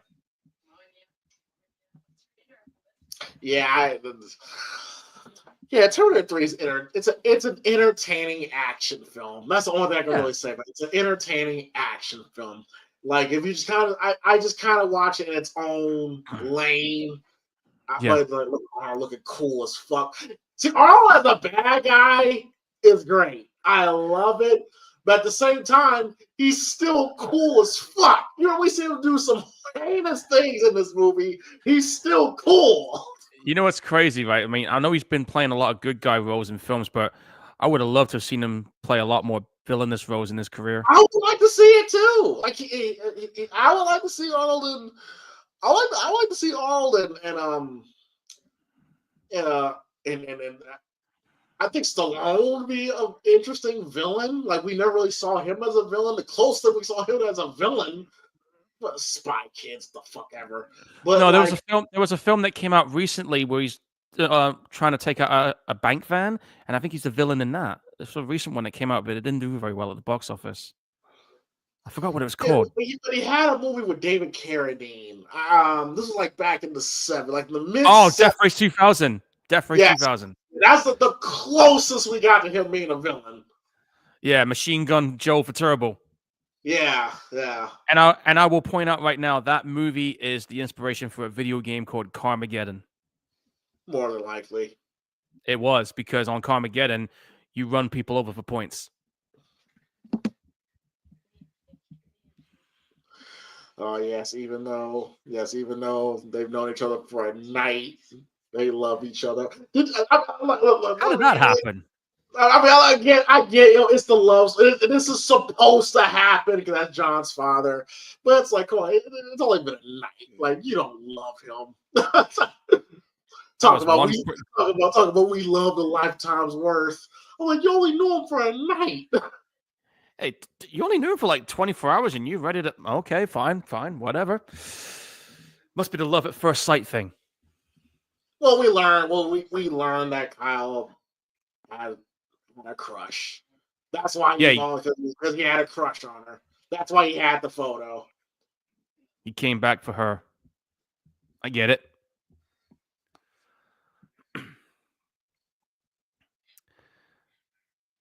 But he's never done romantic chats before, so that's why he's feeling a little awkward. Well, kind of difficult. Kind of difficult in that environment that he's in. Yep, that's 100% true.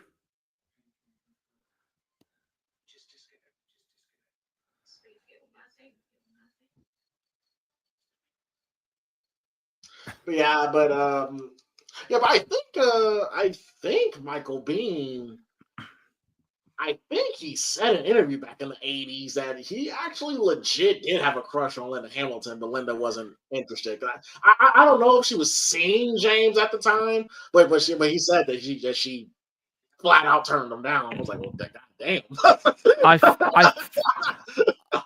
I think she was. I'm sure she was at least dating James at this point. Hey, let me see what's going on with James Cameron. I'm going to see when they started dating. Hold on. Okay, so, interesting. All right, listen to this. James was married to Gail Ann Hurd in 1985, but they divorced in 89. Then he married Catherine Bigelow, and that lasted until 89 to 91. He married Linda Hamilton in 97 to 99. So, no, she wasn't in a relationship with him at the time. No. She just flat out said, nah, I'm not interested. That sucks. I'm just gonna keep my thoughts to myself. I could go somewhere what you just said. I'm just gonna leave it alone. Yeah, okay. We were smashing the whole Terminator cast. Female cast and crew. Something like that, maybe, yeah. Oh, do we actually get do we get it in Showtime here? Yeah, you even get it in that Resistance video game too. If you make the right dialogue choices. Hang on. Hey, Steve, come out of retirement. Wait. No, that don't count. He's cupping him. He's cupping him. Okay. It's a side move. Like, no, that shit don't count. I can see it. No. I just saw some. Just for a little bit. No, that don't count, Paul. Like, what is Showtime? All right. When it's Showtime, I gotta see. It's right there, like for the whole world to see. All right. I'll give you that. That was done very classy. Yeah. That's such a jarring transition. We have a loving that fucking gun. We have a loving, sweet moment. We can see Arnold just looking cool as fuck on the bike. Oh, he's a badass dude in that movie. Dog's like, hey, who the fuck are you? He knows that dog knows what's up. And this dude here, he's trying to get in his car. He's just like, Kyle said they use dogs to spot Terminators, and yeah, that dude's like, oh, what the fuck, man? Carry on. Look at that. I love how Arnold just comes in shooting. Yeah, he's not playing. Well, look how he moves. He looks like an endoskeleton. Just how he moves.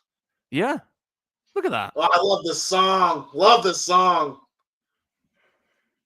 I got the Terminator soundtrack album on Amazon Music. I listen to it every once in a while. Ooh. Picks up the gun. Back the dog that kept barking when he ran. Yeah. Dog's like, get out of here. Adult movies, phone, truck parking, vacancy.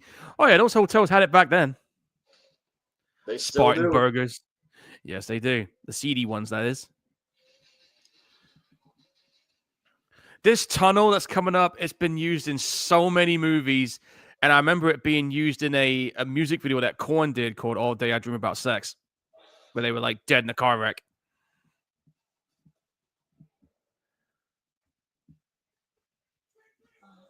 Now at this point,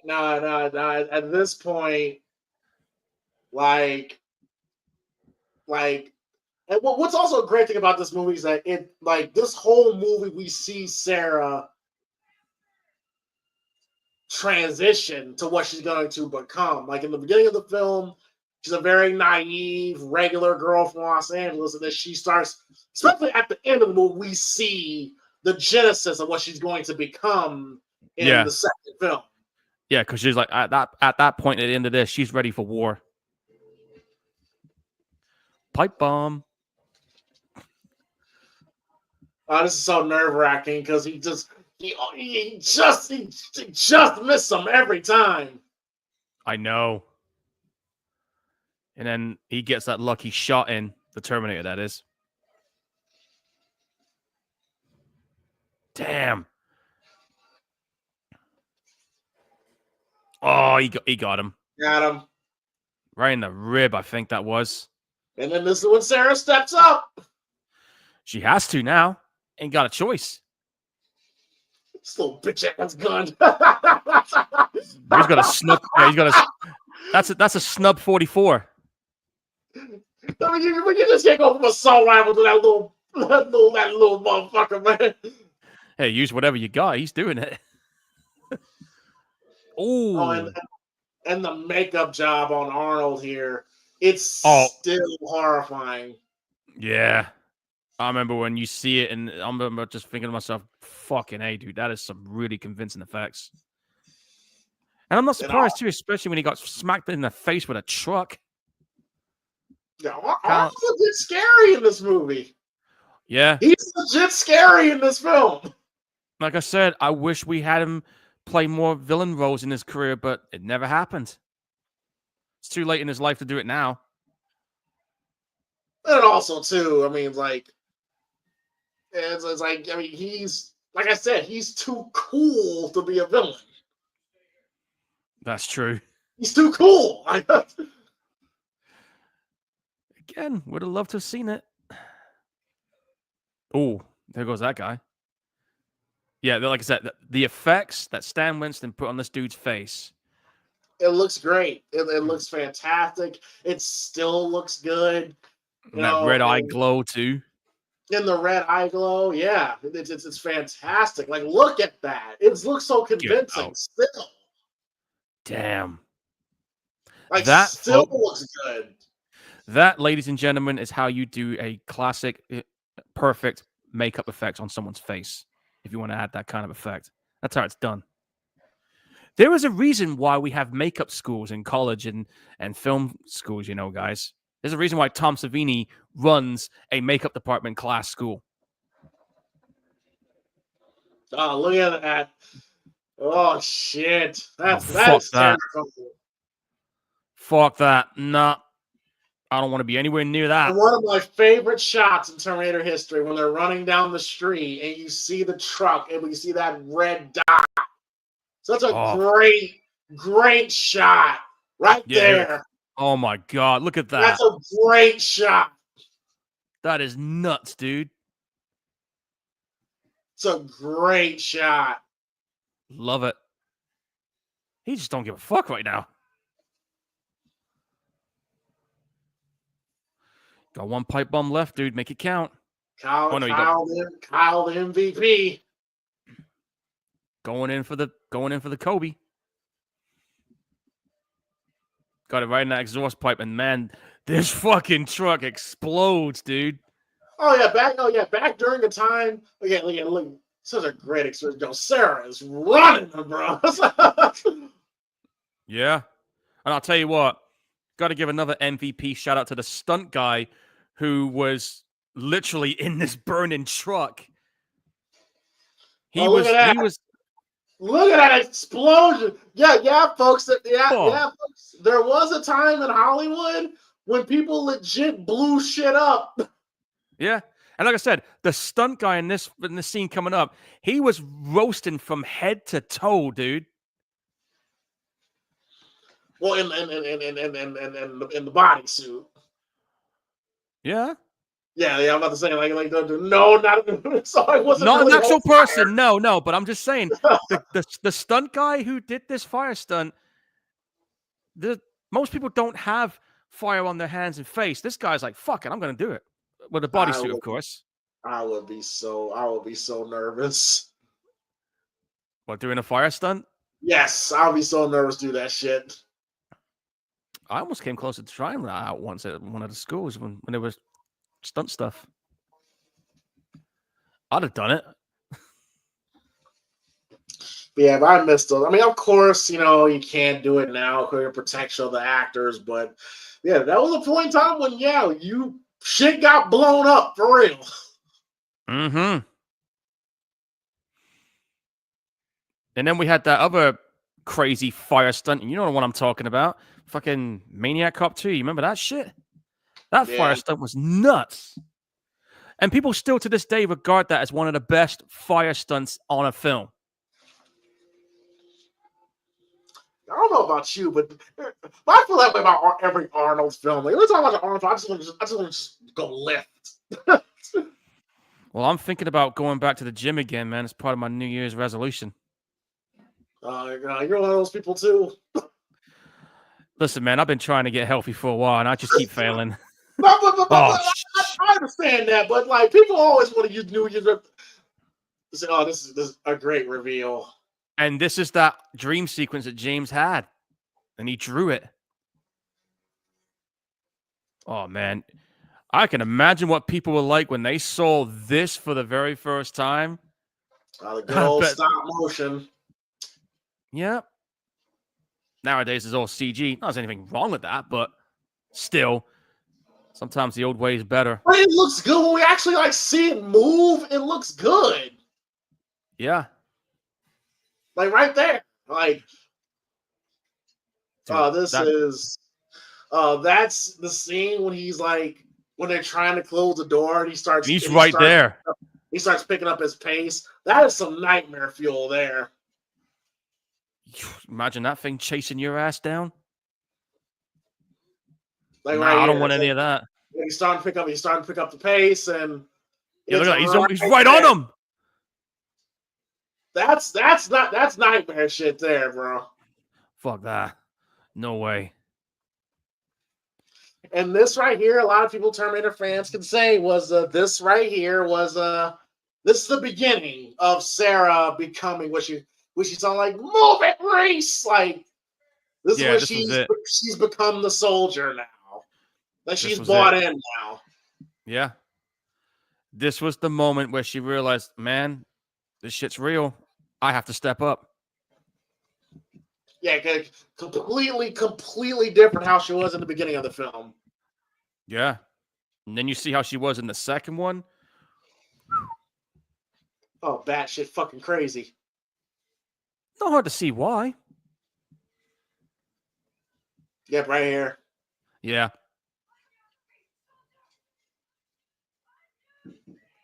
Because Kyle was about to give up right there and then, but I'm not surprised. I mean, that guy took a bullet. I don't know how much blood loss he's had.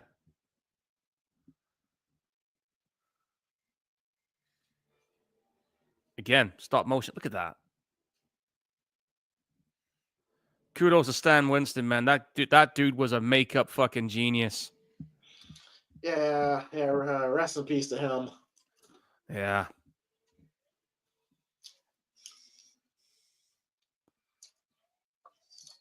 Yeah, but when it's not in stop motion, we actually like see it move. It looks good. I think that how they did this bit here was basically a guy had it on his shoulder, so the camera's focusing on a certain part. I can see that. I can see that. Yeah. You see, back then, folks, we didn't have CG effects. They weren't like readily available like they were now. I mean, the only movie. At this point, I think The Last Starfighter was like one of the first movies to ever use CG. So no, I think it was Tron. I think it was Tron that did that. Yeah, Tron. Tron came out in '82, and that was using some groundbreaking CG stuff back then. Didn't Starfighter come out? Did Last Starfighter come out the same year? Let me check. Hang on. Well, meanwhile, I'll look for that. Kyle Reese is about to have his Busta Rhymes moment. Trick or treat, motherfucker. Yeah. Oh, come on, motherfucker. He almost said it too. The Starfighter came out in roughly the same time. No, Starfighters came out in 1960. That can't be the same one, is it? Can you imagine taking a backhand from a T-1000, not a T-800? Oh, that'll break your jaw right there. I think that's what killed him, honestly. No, him falling down the stairs. I think he broke his neck. I've always wondered, like, how the fuck did he die? See the way he fell backwards on the stairs? Either that or some of the shrapnel got into him as well from that explosion. Because, I mean, and like I said when I was watching Terminator 2, leg injury, same spot. See? Wait a minute. Leg injury? Yeah. She got shot in Terminator 2, if you remember. In the same leg spot. Oh, a different leg, but the same spot. Fuck out of here! Yes, it was. Look. That's not the same leg! It's not the same leg, but it's the same spot. Oh, I thought that was just coincidence. That had to be coincidence. I never thought about that till now. Yeah. You're not going to be walking for a while, though, after pulling that out of your leg. This is a great ending. Fantastic ending. Yeah. Yeah, you can tell. I'm convinced he broke his neck falling down those stairs. He's out. Thanks for coming. You knew him for a day, Sarah. Relax. And then this bastard jump scares people. I know this. You had to know this was terrifying at the movie theater. Oh, I bet it was an experience when you saw it in that theater on the 40th anniversary. But I bet for the first time viewers that saw it for the very first time back then, I bet people were like, holy shit. Yeah, mate, you can't stop him. You have to literally destroy the fucking thing just to stop it. This thing will not stop until it's got the job done. So creepy crawling. Yeah. And it's only got one working arm, I think. His other hand got blown off. Look at that. It's a great ending. Awesome ending. That's insane, dude.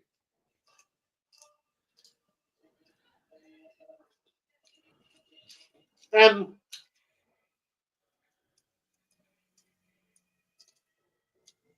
can you consider Sarah Connor like a final girl? At this point in the film, she has a case for it, yeah. Okay. Because people have that art. Again, like I said earlier, people have that discussion. Like, well, can you call this movie a horror film? I'm like, I consider it's a sci-fi. It's a sci-fi Slasher. action.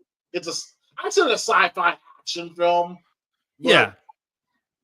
With slasher elements. With slasher, like a splash of slasher in it. Yes. Yeah.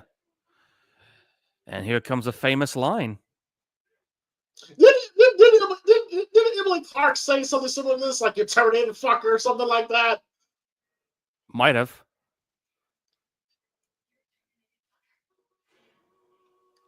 That's a great line.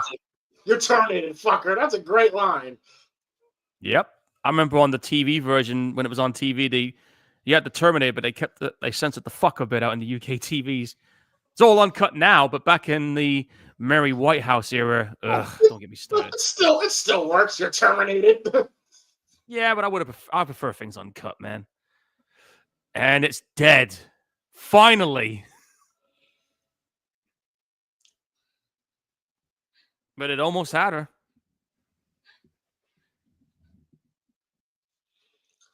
Yeah, but Kyle Reese did what he said he was going to do. He protected her to the very end.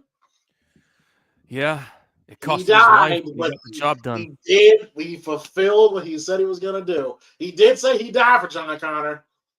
Yep. And wasn't there like a deleted scene when they found the arm, and that's what led to them, holding on to that for Terminator 2? Yeah, they did.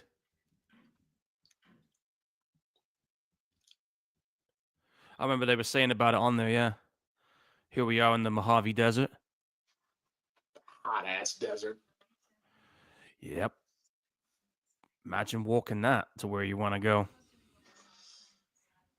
Know that she got herself a dog. Yeah, little a little salty there. Yeah, Max. If she's pregnant. And that's a fucking 357. Damn. One shot also count, huh? Damn. One shot also. Gotcha. That motherfucker Steph Curry, and he's Steph Curry, man, from distance. Got a Renegade Jeep.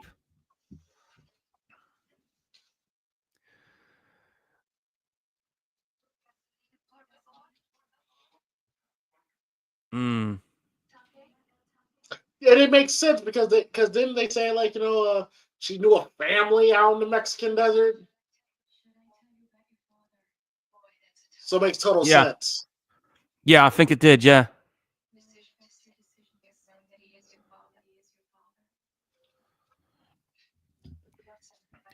Okay, but once again, it's like, wait a minute, you're leaving them tapes.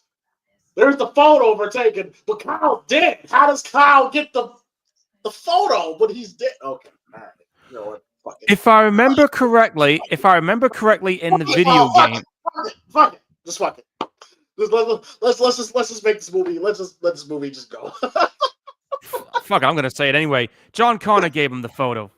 It happened in the game. He's dead. It happened in the game, bro.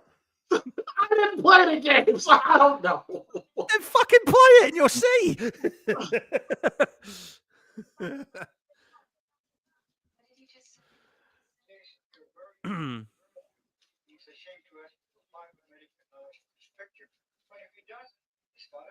Hustled the shit out of her. His father will beat him. Like, I'm like, what the fuck? Okay, fine. We're gonna do that then.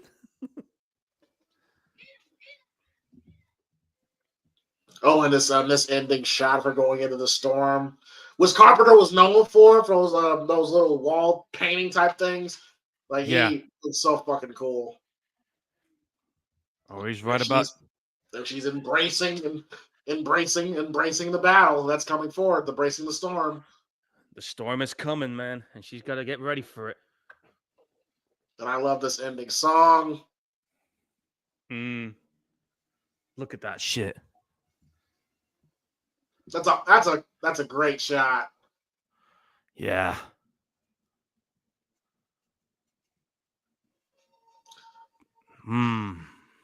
Classic movie. Classic fucking just. The acknowledgement of the works of Hollywood. Oh, see, there you go. Like, they acknowledged it. So what the fuck was his problem? I don't fucking know. They didn't acknowledge it on the initial early releases. That was something they added. Oh, okay. You see how new that credit was compared to how it looks now when the credits rolling? You see the age differences on there? Okay. That makes sense. Makes sense. Fucking classic movie, guys. That, folks, is the Terminator 1984. One of the greatest films of all time. Paul, I gotta listen to this song, so go ahead and give your overall thoughts on the movie. All right, man. Well, what can I say that hasn't been said about this movie already, guys? This movie's been around now for 41 years. It's still a goddamn classic. It still holds up. The story is still relevant. And even in this day and age, everything about this movie was lightning in a bottle. They struck it here. I don't think anybody was even aware or even realized how big and how influential this movie was going to end up being. Because this movie, I'm just going to go ahead and say it, this movie inspired quite a lot of other sci-fi movies that came out after this one. And you know, this movie, of course, left a legacy of itself, you know, like, it wasn't until fucking 7 or 8 years later, then we get Terminator 2, which for a lot intent and purposes for most fans, that's where it should have ended. Hell, some people think it should have ended here. There's always that like mixed divide going on with the fan base. And you got people who love Terminator 2. Some people say Terminator 2 is the more superior one. And then you got fans that enjoy the first one because it was so... compared to Terminator 2, the first one was so raw, grim, and gritty. Had that and again, like we were saying earlier, it definitely had that slasher movie vibe to it. Even though we're not seeing people getting cut up or stabbed or anything like that, but it had those elements to it, and the way they portrayed the future in this movie, it was just dark, man. This was yeah. Linda Hamilton, she did fucking phenomenally good in this. Michael Biehn playing as Kyle Reese, phenomenal performance there. Arnold Schwarzenegger as a Terminator. As crazy as it is, I would have loved to have seen him play more villainous roles in his career. This was probably maybe only one or two times that I've seen him play a villain. It was this one, and of course, Freeze and Batman and Robin. I won't acknowledge that fucking movie on that one. But God's sakes. That's the only other time we've seen him play a villain after this one. I gotta call it like I see it. But chill, be cool, bat boy. Like all these goddamn freezing puns he was doing. But you know what? If you're getting paid $20 million, I will do whatever the fuck. I will say what the fuck I want to say too. I'd have done the same thing too. But yeah, man, as you can see on that picture there, man, the first Terminator movie has and always will go down as a fucking classic. That and the sequel. But the first one just reminds me just how cool and gritty this one was. Fucking classic, dude. 10 out of fucking 10. There's a reason why it's in the film registry. James, go. Well, for me, I've always said that, that I have always preferred the first Terminator over the second. Not saying the second one isn't great. Like it's a great film. I just always, because I've always liked the dark, the grittiness of the first film. Michael Biehn, I'm a big Michael Biehn fan, and the thought of Arnold Schwarzenegger being the bad guy has always been intriguing. I mean, and it works, and it absolutely works. And Brad Fiddel's score is fantastic. Like I said, I literally get chills every time I hear the theme song from this movie. I was getting chills listening to it during the credits. Now, keep in mind, I watched this. I saw this movie for the 4th anniversary at the movie theater, right? And great experience. Well, I shit you not, Paul. Once the movie ended, the theater was pretty packed. I was actually kind of surprised how full it was, and gave it a standing ovation. It gave it a standing ovation, not standing ovation, but it gave it an ovation. Because people still rock with the film, and I'm telling you, with the surround sound, the theme song it just gave me just goosebumps, and and it was great. It was a great experience. Like I said, this is the movie that propelled Arnold to become the action star that he would later, he's pretty much synonymous with the role of Terminator. And Linda Hamilton, I thought, was fantastic in this role. Two completely different ways how she played it compared to here in Terminator 2. It's like two completely different people. And of course, again, I'm willing to give Michael Biehn as many flowers as I possibly can. I said it earlier in the show, the man, again, where Tom Cruise is at right now, he should have been. He should have been Tom Cruise before Tom Cruise. Yeah. Again, the fire, the intensity, the passion that he had his performance. It's a damn shame he didn't wind up bigger than he should have been. And oh shit, my fucking cat jumped on me. Get away from me. Hi, kitty. But yeah, this is one of my favorite Michael Biehn performances. And like I said, it's never too late. God damn it. If Robert Downey Jr. could come back, I think Michael Biehn could come back too. And hopefully sooner than later. Then starting to get up there. So hopefully sooner than later he has a resurgence. Well, hopefully he does. Yes, absolutely. because Like I he's said, yeah, he's still in movies with Dana Paul. I want him to walk. I want him in the big screen. I want him in the red carpet. That's where I believe he belongs. yeah, exactly. I mean, he's 68 now, so he's still got some gas left in the tank. Well, the movie listen, the movie that's coming out now, it's an upcoming action horror thriller called Onslaught, and it's he's in it, and it's being directed by who's directing this? Oh, Adam Wingard. This is the guy who did Your Next, The Guest VHS series, those recent Godzilla movies. That's a big movie. And he's got a role in it. It's an A24 joint. Oh, once again, hopefully sooner than later. Gonna get 68. Like he's getting there. But I'd keep an eye out for this movie. Yeah. But yeah, first Terminator is great, and like I said, man, it's kind of amazing how underrated the first Terminator is, because for a lot of folks, it's usually Terminator 2, and that's it. Like people have Terminator has gotten completely underrated over the years, and I've always wondered why. I've always wondered why, because Terminator 2 was so huge. And you got to think about especially for the Gen Xers, Terminator 2 when they were teenagers was like their first like big blockbuster movie coming up. So it makes sense. It makes sense. Like I said before, when Terminator 2 came out, I was 7.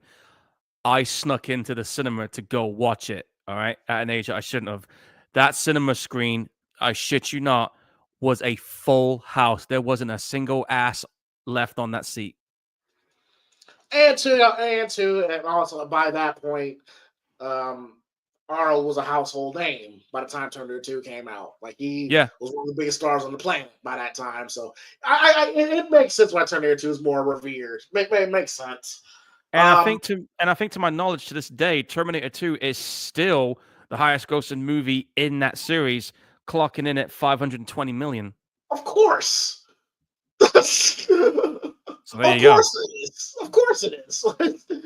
Like I heard, Dark Fate flopped. Let me see what the box office numbers were for each one. So this one was like flopped. Like a lot of them flopped. That one was 520. That Terminator 2. Terminator 3 had a budget of 187 million. It made 433 million, which again, that ain't bad. It wasn't a hit, but wasn't like a disappointment. No. Terminator Salvation, I think that one had the most expensive budget. Hang on. The budget was 200 million, went on to make 371. Flop. Okay. Yeah, but it was well received by critics. Barely broke even. Then we have Terminator Genisys. The budget for that was 158 million, and it made 440. Okay. And then we got Dark Fate, which the budget for that was 196, and it only made It made 261 million. It lost 122 million at the box office. Considered one of the biggest box office bombs of all time. Well, you got to consider this too, Paul, is that when a movie comes out, you can't really go off of opening weekend. Like, you really got to look for how was the following weekend after that. Because, a lot of people will go see it, like, in the opening weekend. But if it slowly starts dropping off, after opening weekend, that kind of tells you that people aren't fucking with it. And this one, apparently, it dropped out after. Hang on, let me check. I'm looking at the box office statistics here. Yeah, apparently this movie had a good weekend, but it started dropping around the second and third week. Makes sense. Makes total Mm. sense. That makes total sense to me because you gotta think about this. Word of mouth is a motherfucker, Yeah. and, Listen to this. and On its third weekend, it dropped to 11th. Shit. yeah, yeah, because it also I think they said what also happened was I think they said like the spoilers got leaked on Reddit or something like that, and that's what Yeah. kind of was like what kind of led to people shitting on the film before it came out. So, I I think also the last straw for a lot of people was John Connor getting killed off. People couldn't get past that. but that's what was leaked though on Reddit that John Connor was gonna die, and that's Yeah. what led to people talking shit about the film. And then when people actually saw it, then that's when the drop off happened. Yeah. Because once again, it's like that's why I'm like James Cameron. You gonna let him disrespect your idea like that? I'm like, fuck you, dude. But And he produced it. He produced the last one. so he should know better. Like he should have known better. Only thing I was happy about, the only thing I was happy about that whole thing was that Linda Hamilton got a paycheck. That Yeah. was it. That Now, was the only. as far as what's happening now with Terminator, there was a Netflix show called Terminator Zero, which I did watch, and fans have said that that was the best entry in the Terminator series since the second one. And that's a fucking Netflix show, dude. Think about that for a minute. Now, James Cameron, he now owns the property of Terminator because, as you know, after a certain amount of years, intellectual properties go back to the people who wrote it. It's now back with him. The What he's been saying is that he's thinking of making another one, but the whole thing is going to be an absolute clean slate. So everything we've seen before, gone. This is a whole new slate. Where they're going to go with that, I don't fucking know. But that's all I know. Why? I don't know, man. Go find James Cameron and ask him and maybe pick his brains. Good luck with that. Oh, I don't think the idea of me and James Cameron in the room together is a good idea, man. Because I don't think he's gonna like what I'm gonna have to say what I think about him. But If anybody's going to get answers out of him, it'd be you. I would get some answers, but that'd be a short ass interview. Like Paul, you would have to literally have to duct tape my mouth shut because how I feel about that man and what the man he's become, he ain't gonna like me. And also too, and again, the franchise, the Terminator franchise. Let's be honest, it's dead. It's Yeah. fucking dead. It's been dead for 30 years. I've just said this. Yep. After Terminator 2, it never got its footing, and plus Arnold is not the same Arnold anymore. You No. can't throw out 80-year-old. You can't just throw out Arnold out there no more. He's 70-something years old. So it's not gonna work. Linda Hamilton, I think that's gonna be the last big movie she's ever gonna have at this point. Yeah, Just because she's shit on the 68. Yeah, you just shitted on the John Carpenter storyline. Nobody gave a fuck about the chick that replaced him. It's dead. So yeah, so what they're gonna do with the whole recall thing, or the only movie that matters now is the first film? I don't give a fuck about that. Dude, I honestly don't know what they're gonna do. That's the only thing I've heard. And like I said, the only decent thing that people say has been really good has been that Netflix series. That's it.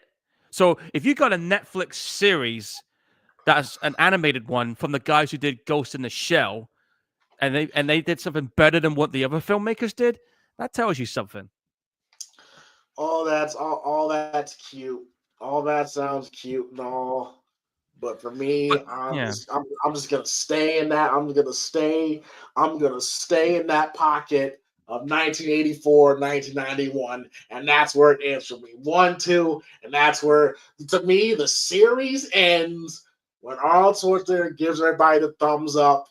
Yeah. And everybody looks down. To me, that's where it ends, and that's where it should have been. Hell, honestly, Where it should have been. honestly, I think you said, Paul, You could have ended it the first one. You could have ended it there. You could have ended it on part 2. Dude, like I said, when I heard they were doing a third one, I was just like, well, first of all, how the fuck are we even doing this? I thought it was done. And there was another part of me that's just thinking, there's no way. I'll believe it when I see it. And if it did happen, I'll go, okay, I'll find out. Oh yeah, you talking about the same Terminator 3 when Terminator told us to our faces that You only postponed it. That we only postponed it, Judge Days inevitable. So I was like, so what the fuck was the point of 2 then? When I heard him say that, I was just like, oh fuck me. That's how we're gonna explain this. That's why I keep telling you, Paul. This is why I dislike sequels, because the more you go on, the more you're going to devalue the movies that came before it, and that's what Terminator 3 did. Again, I'm not saying it was a complete. I'm not saying Terminator 3 was a complete piece of shit, but it completely devalued 2. Yeah. And then you got 4, 5, and 6, and it's like the more you go on, again, Paul, I guess if I directed a movie and it does well in the box office, and I keep getting offers to make the sequel, I'm gonna stand 10 toes down. I'm not gonna do a fucking sequel. If I don't have any more story to tell, then I'm not gonna do one, because I don't want my movie to be devalued. But here's the problem, though. If they don't get the original director to do it, they'll just find someone who does. That's just how it goes. You know, if they do that, then listen.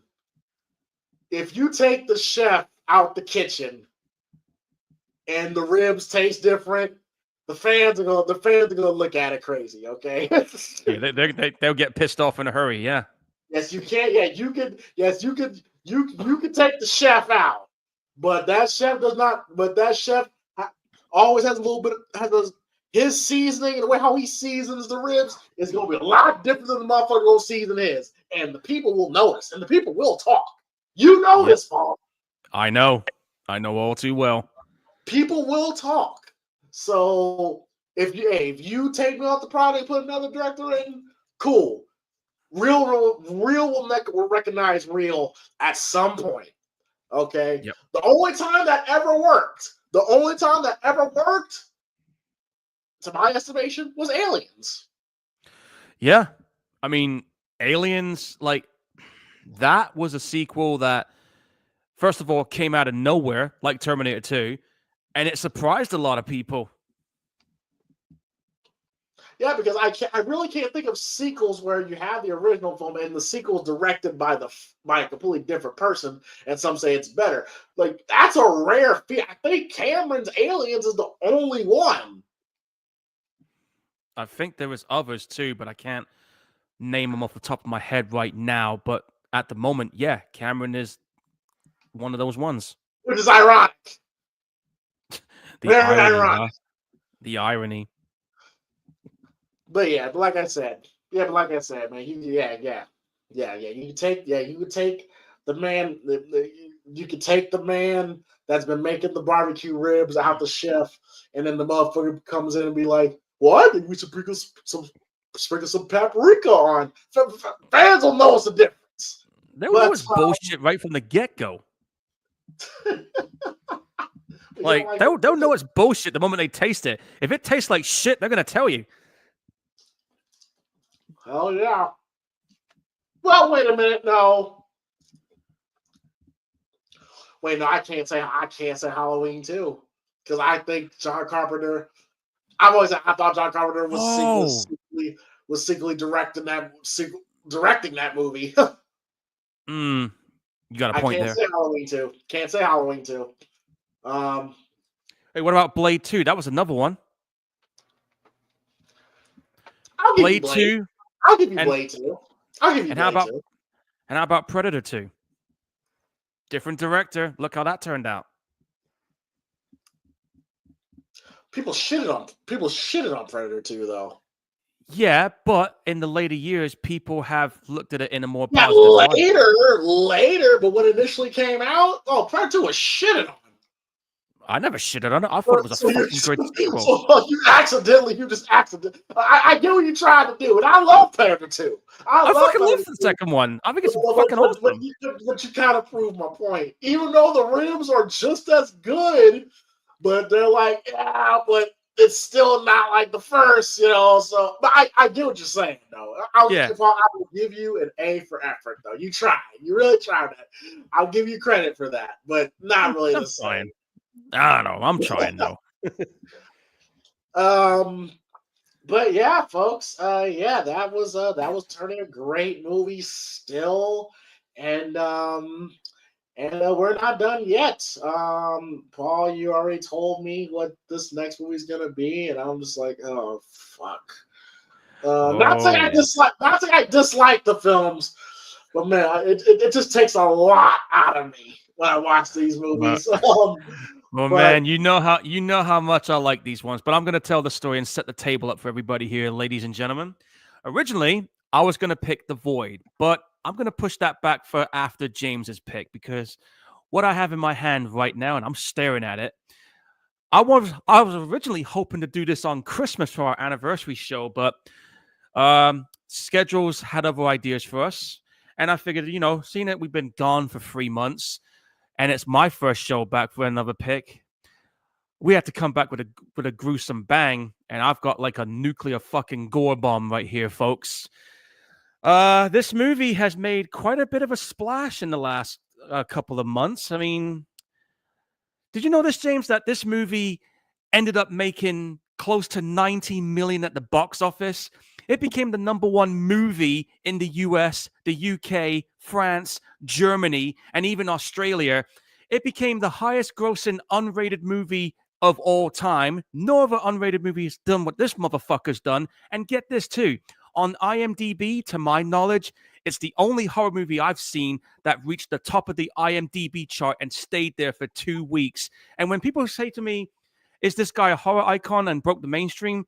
I would say after this movie, and the success this one did, I would say it's not an argument anymore. So my next pick, folks, it's Terrifier 3.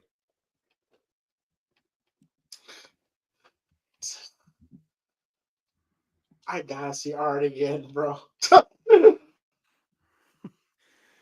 Yeah, Art the Clown is gonna fuck shit up. Oh, Lord. And I went to see this in the cinema. What a fucking experience. I bet it was. I bet that was. Holy hell. Okay. I saw 3 people walk out, man, because of one scene. It was that fucked. But I'm gonna wait until Friday before we get to that. What have you got? Well,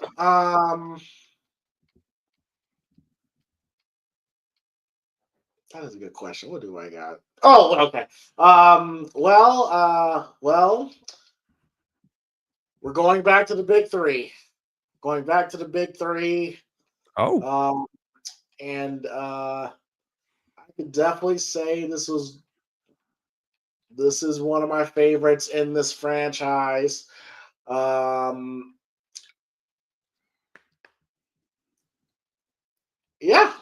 This definitely, I guess definitely is one of my favorites for sure. I gotta go with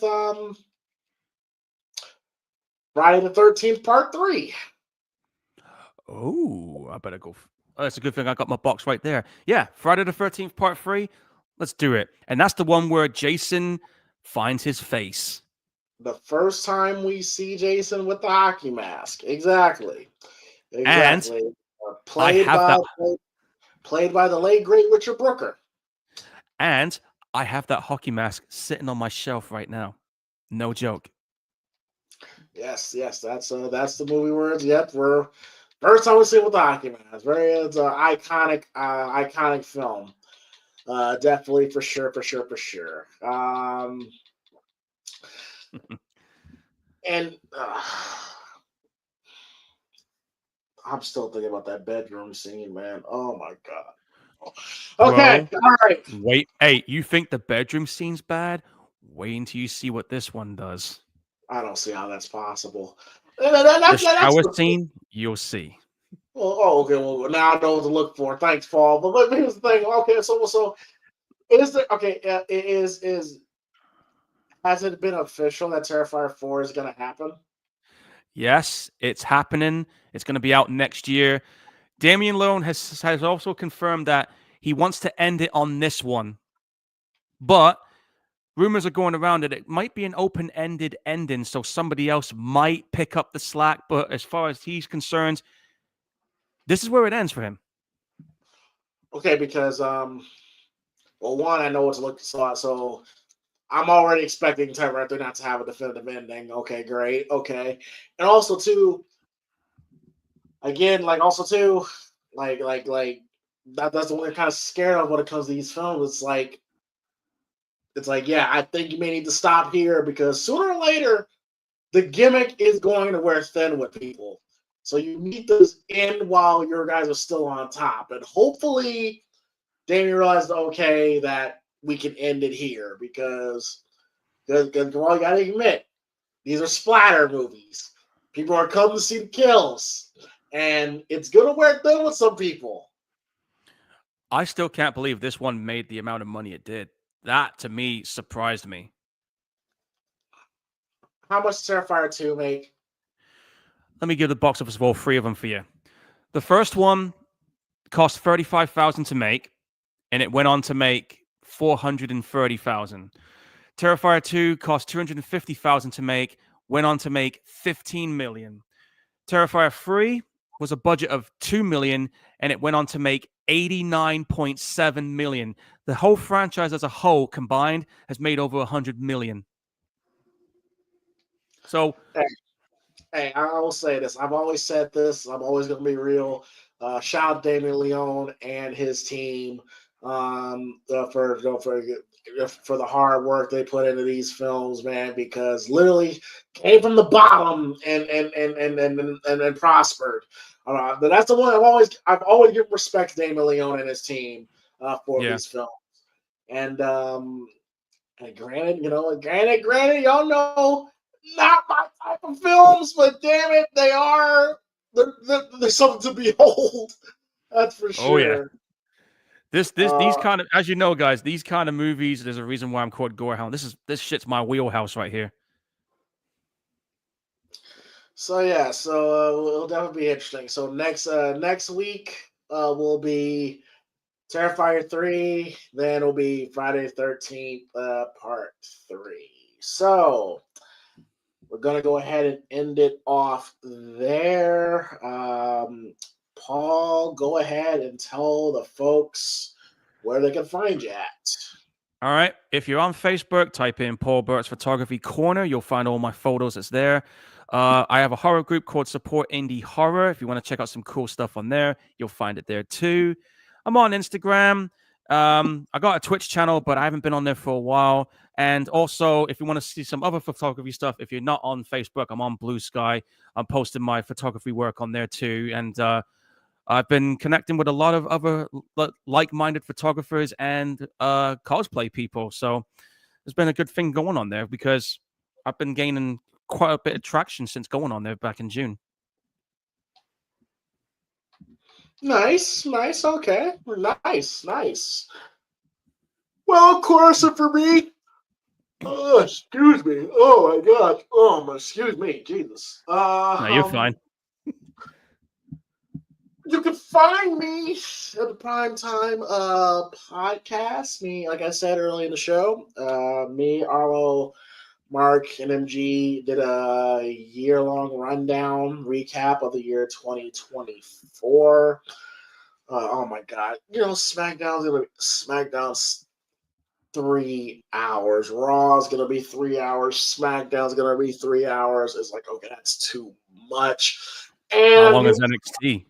And then you add Dynamite, which is 2 hours. And if you watch TNA, it's like an hour of TNA. Like, that's so much wrestling on a weekly basis. They're going to get burned out so quick. No, I mean, I haven't watched an AEW show for a while now. You made the right decision. Trust me.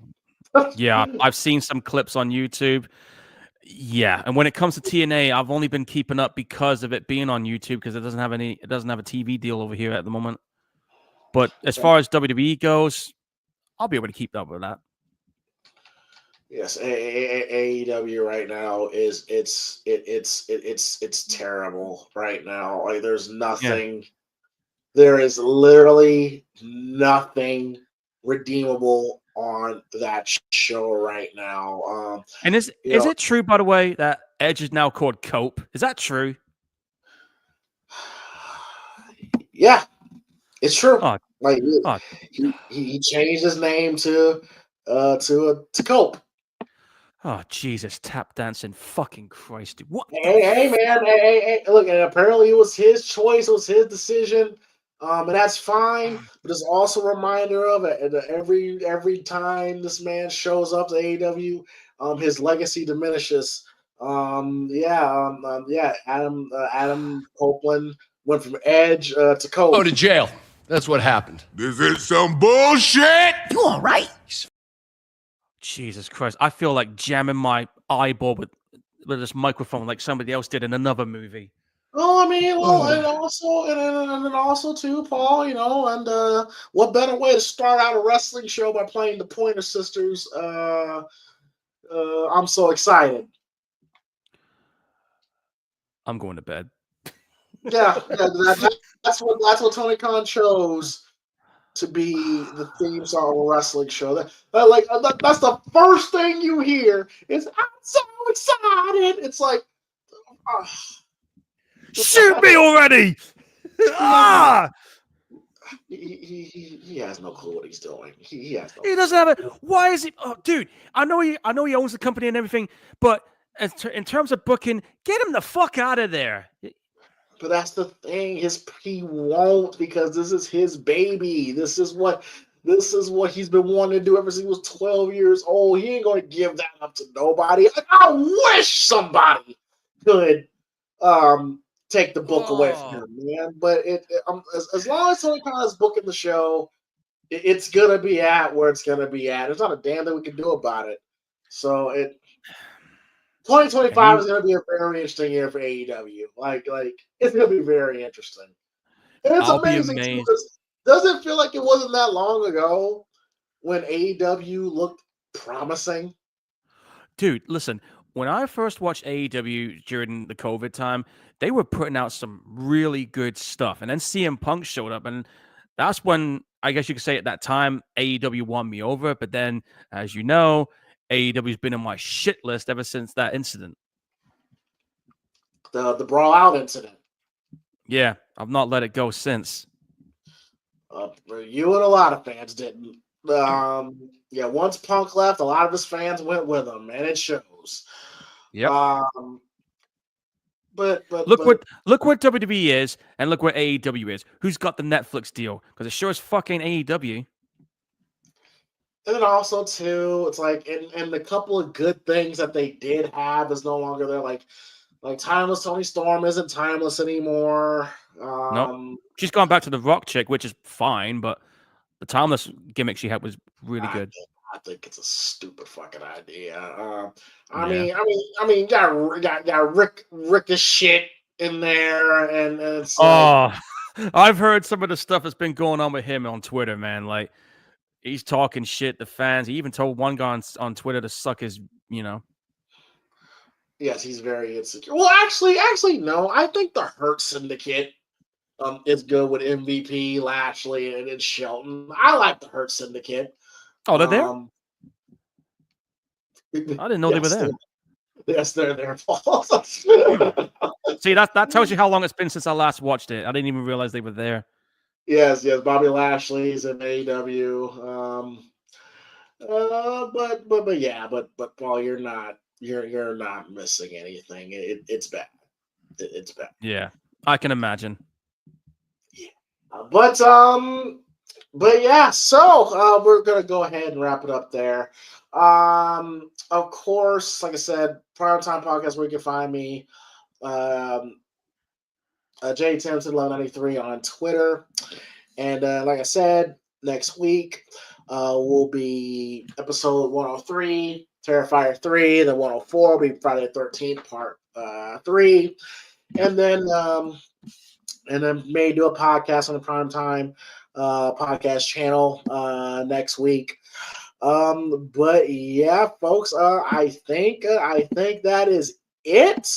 Hopefully everybody enjoys the last of the holiday season. Well, I'm sure a lot of people are going to go back to work. A lot of people are back to work. What the fuck am I talking about?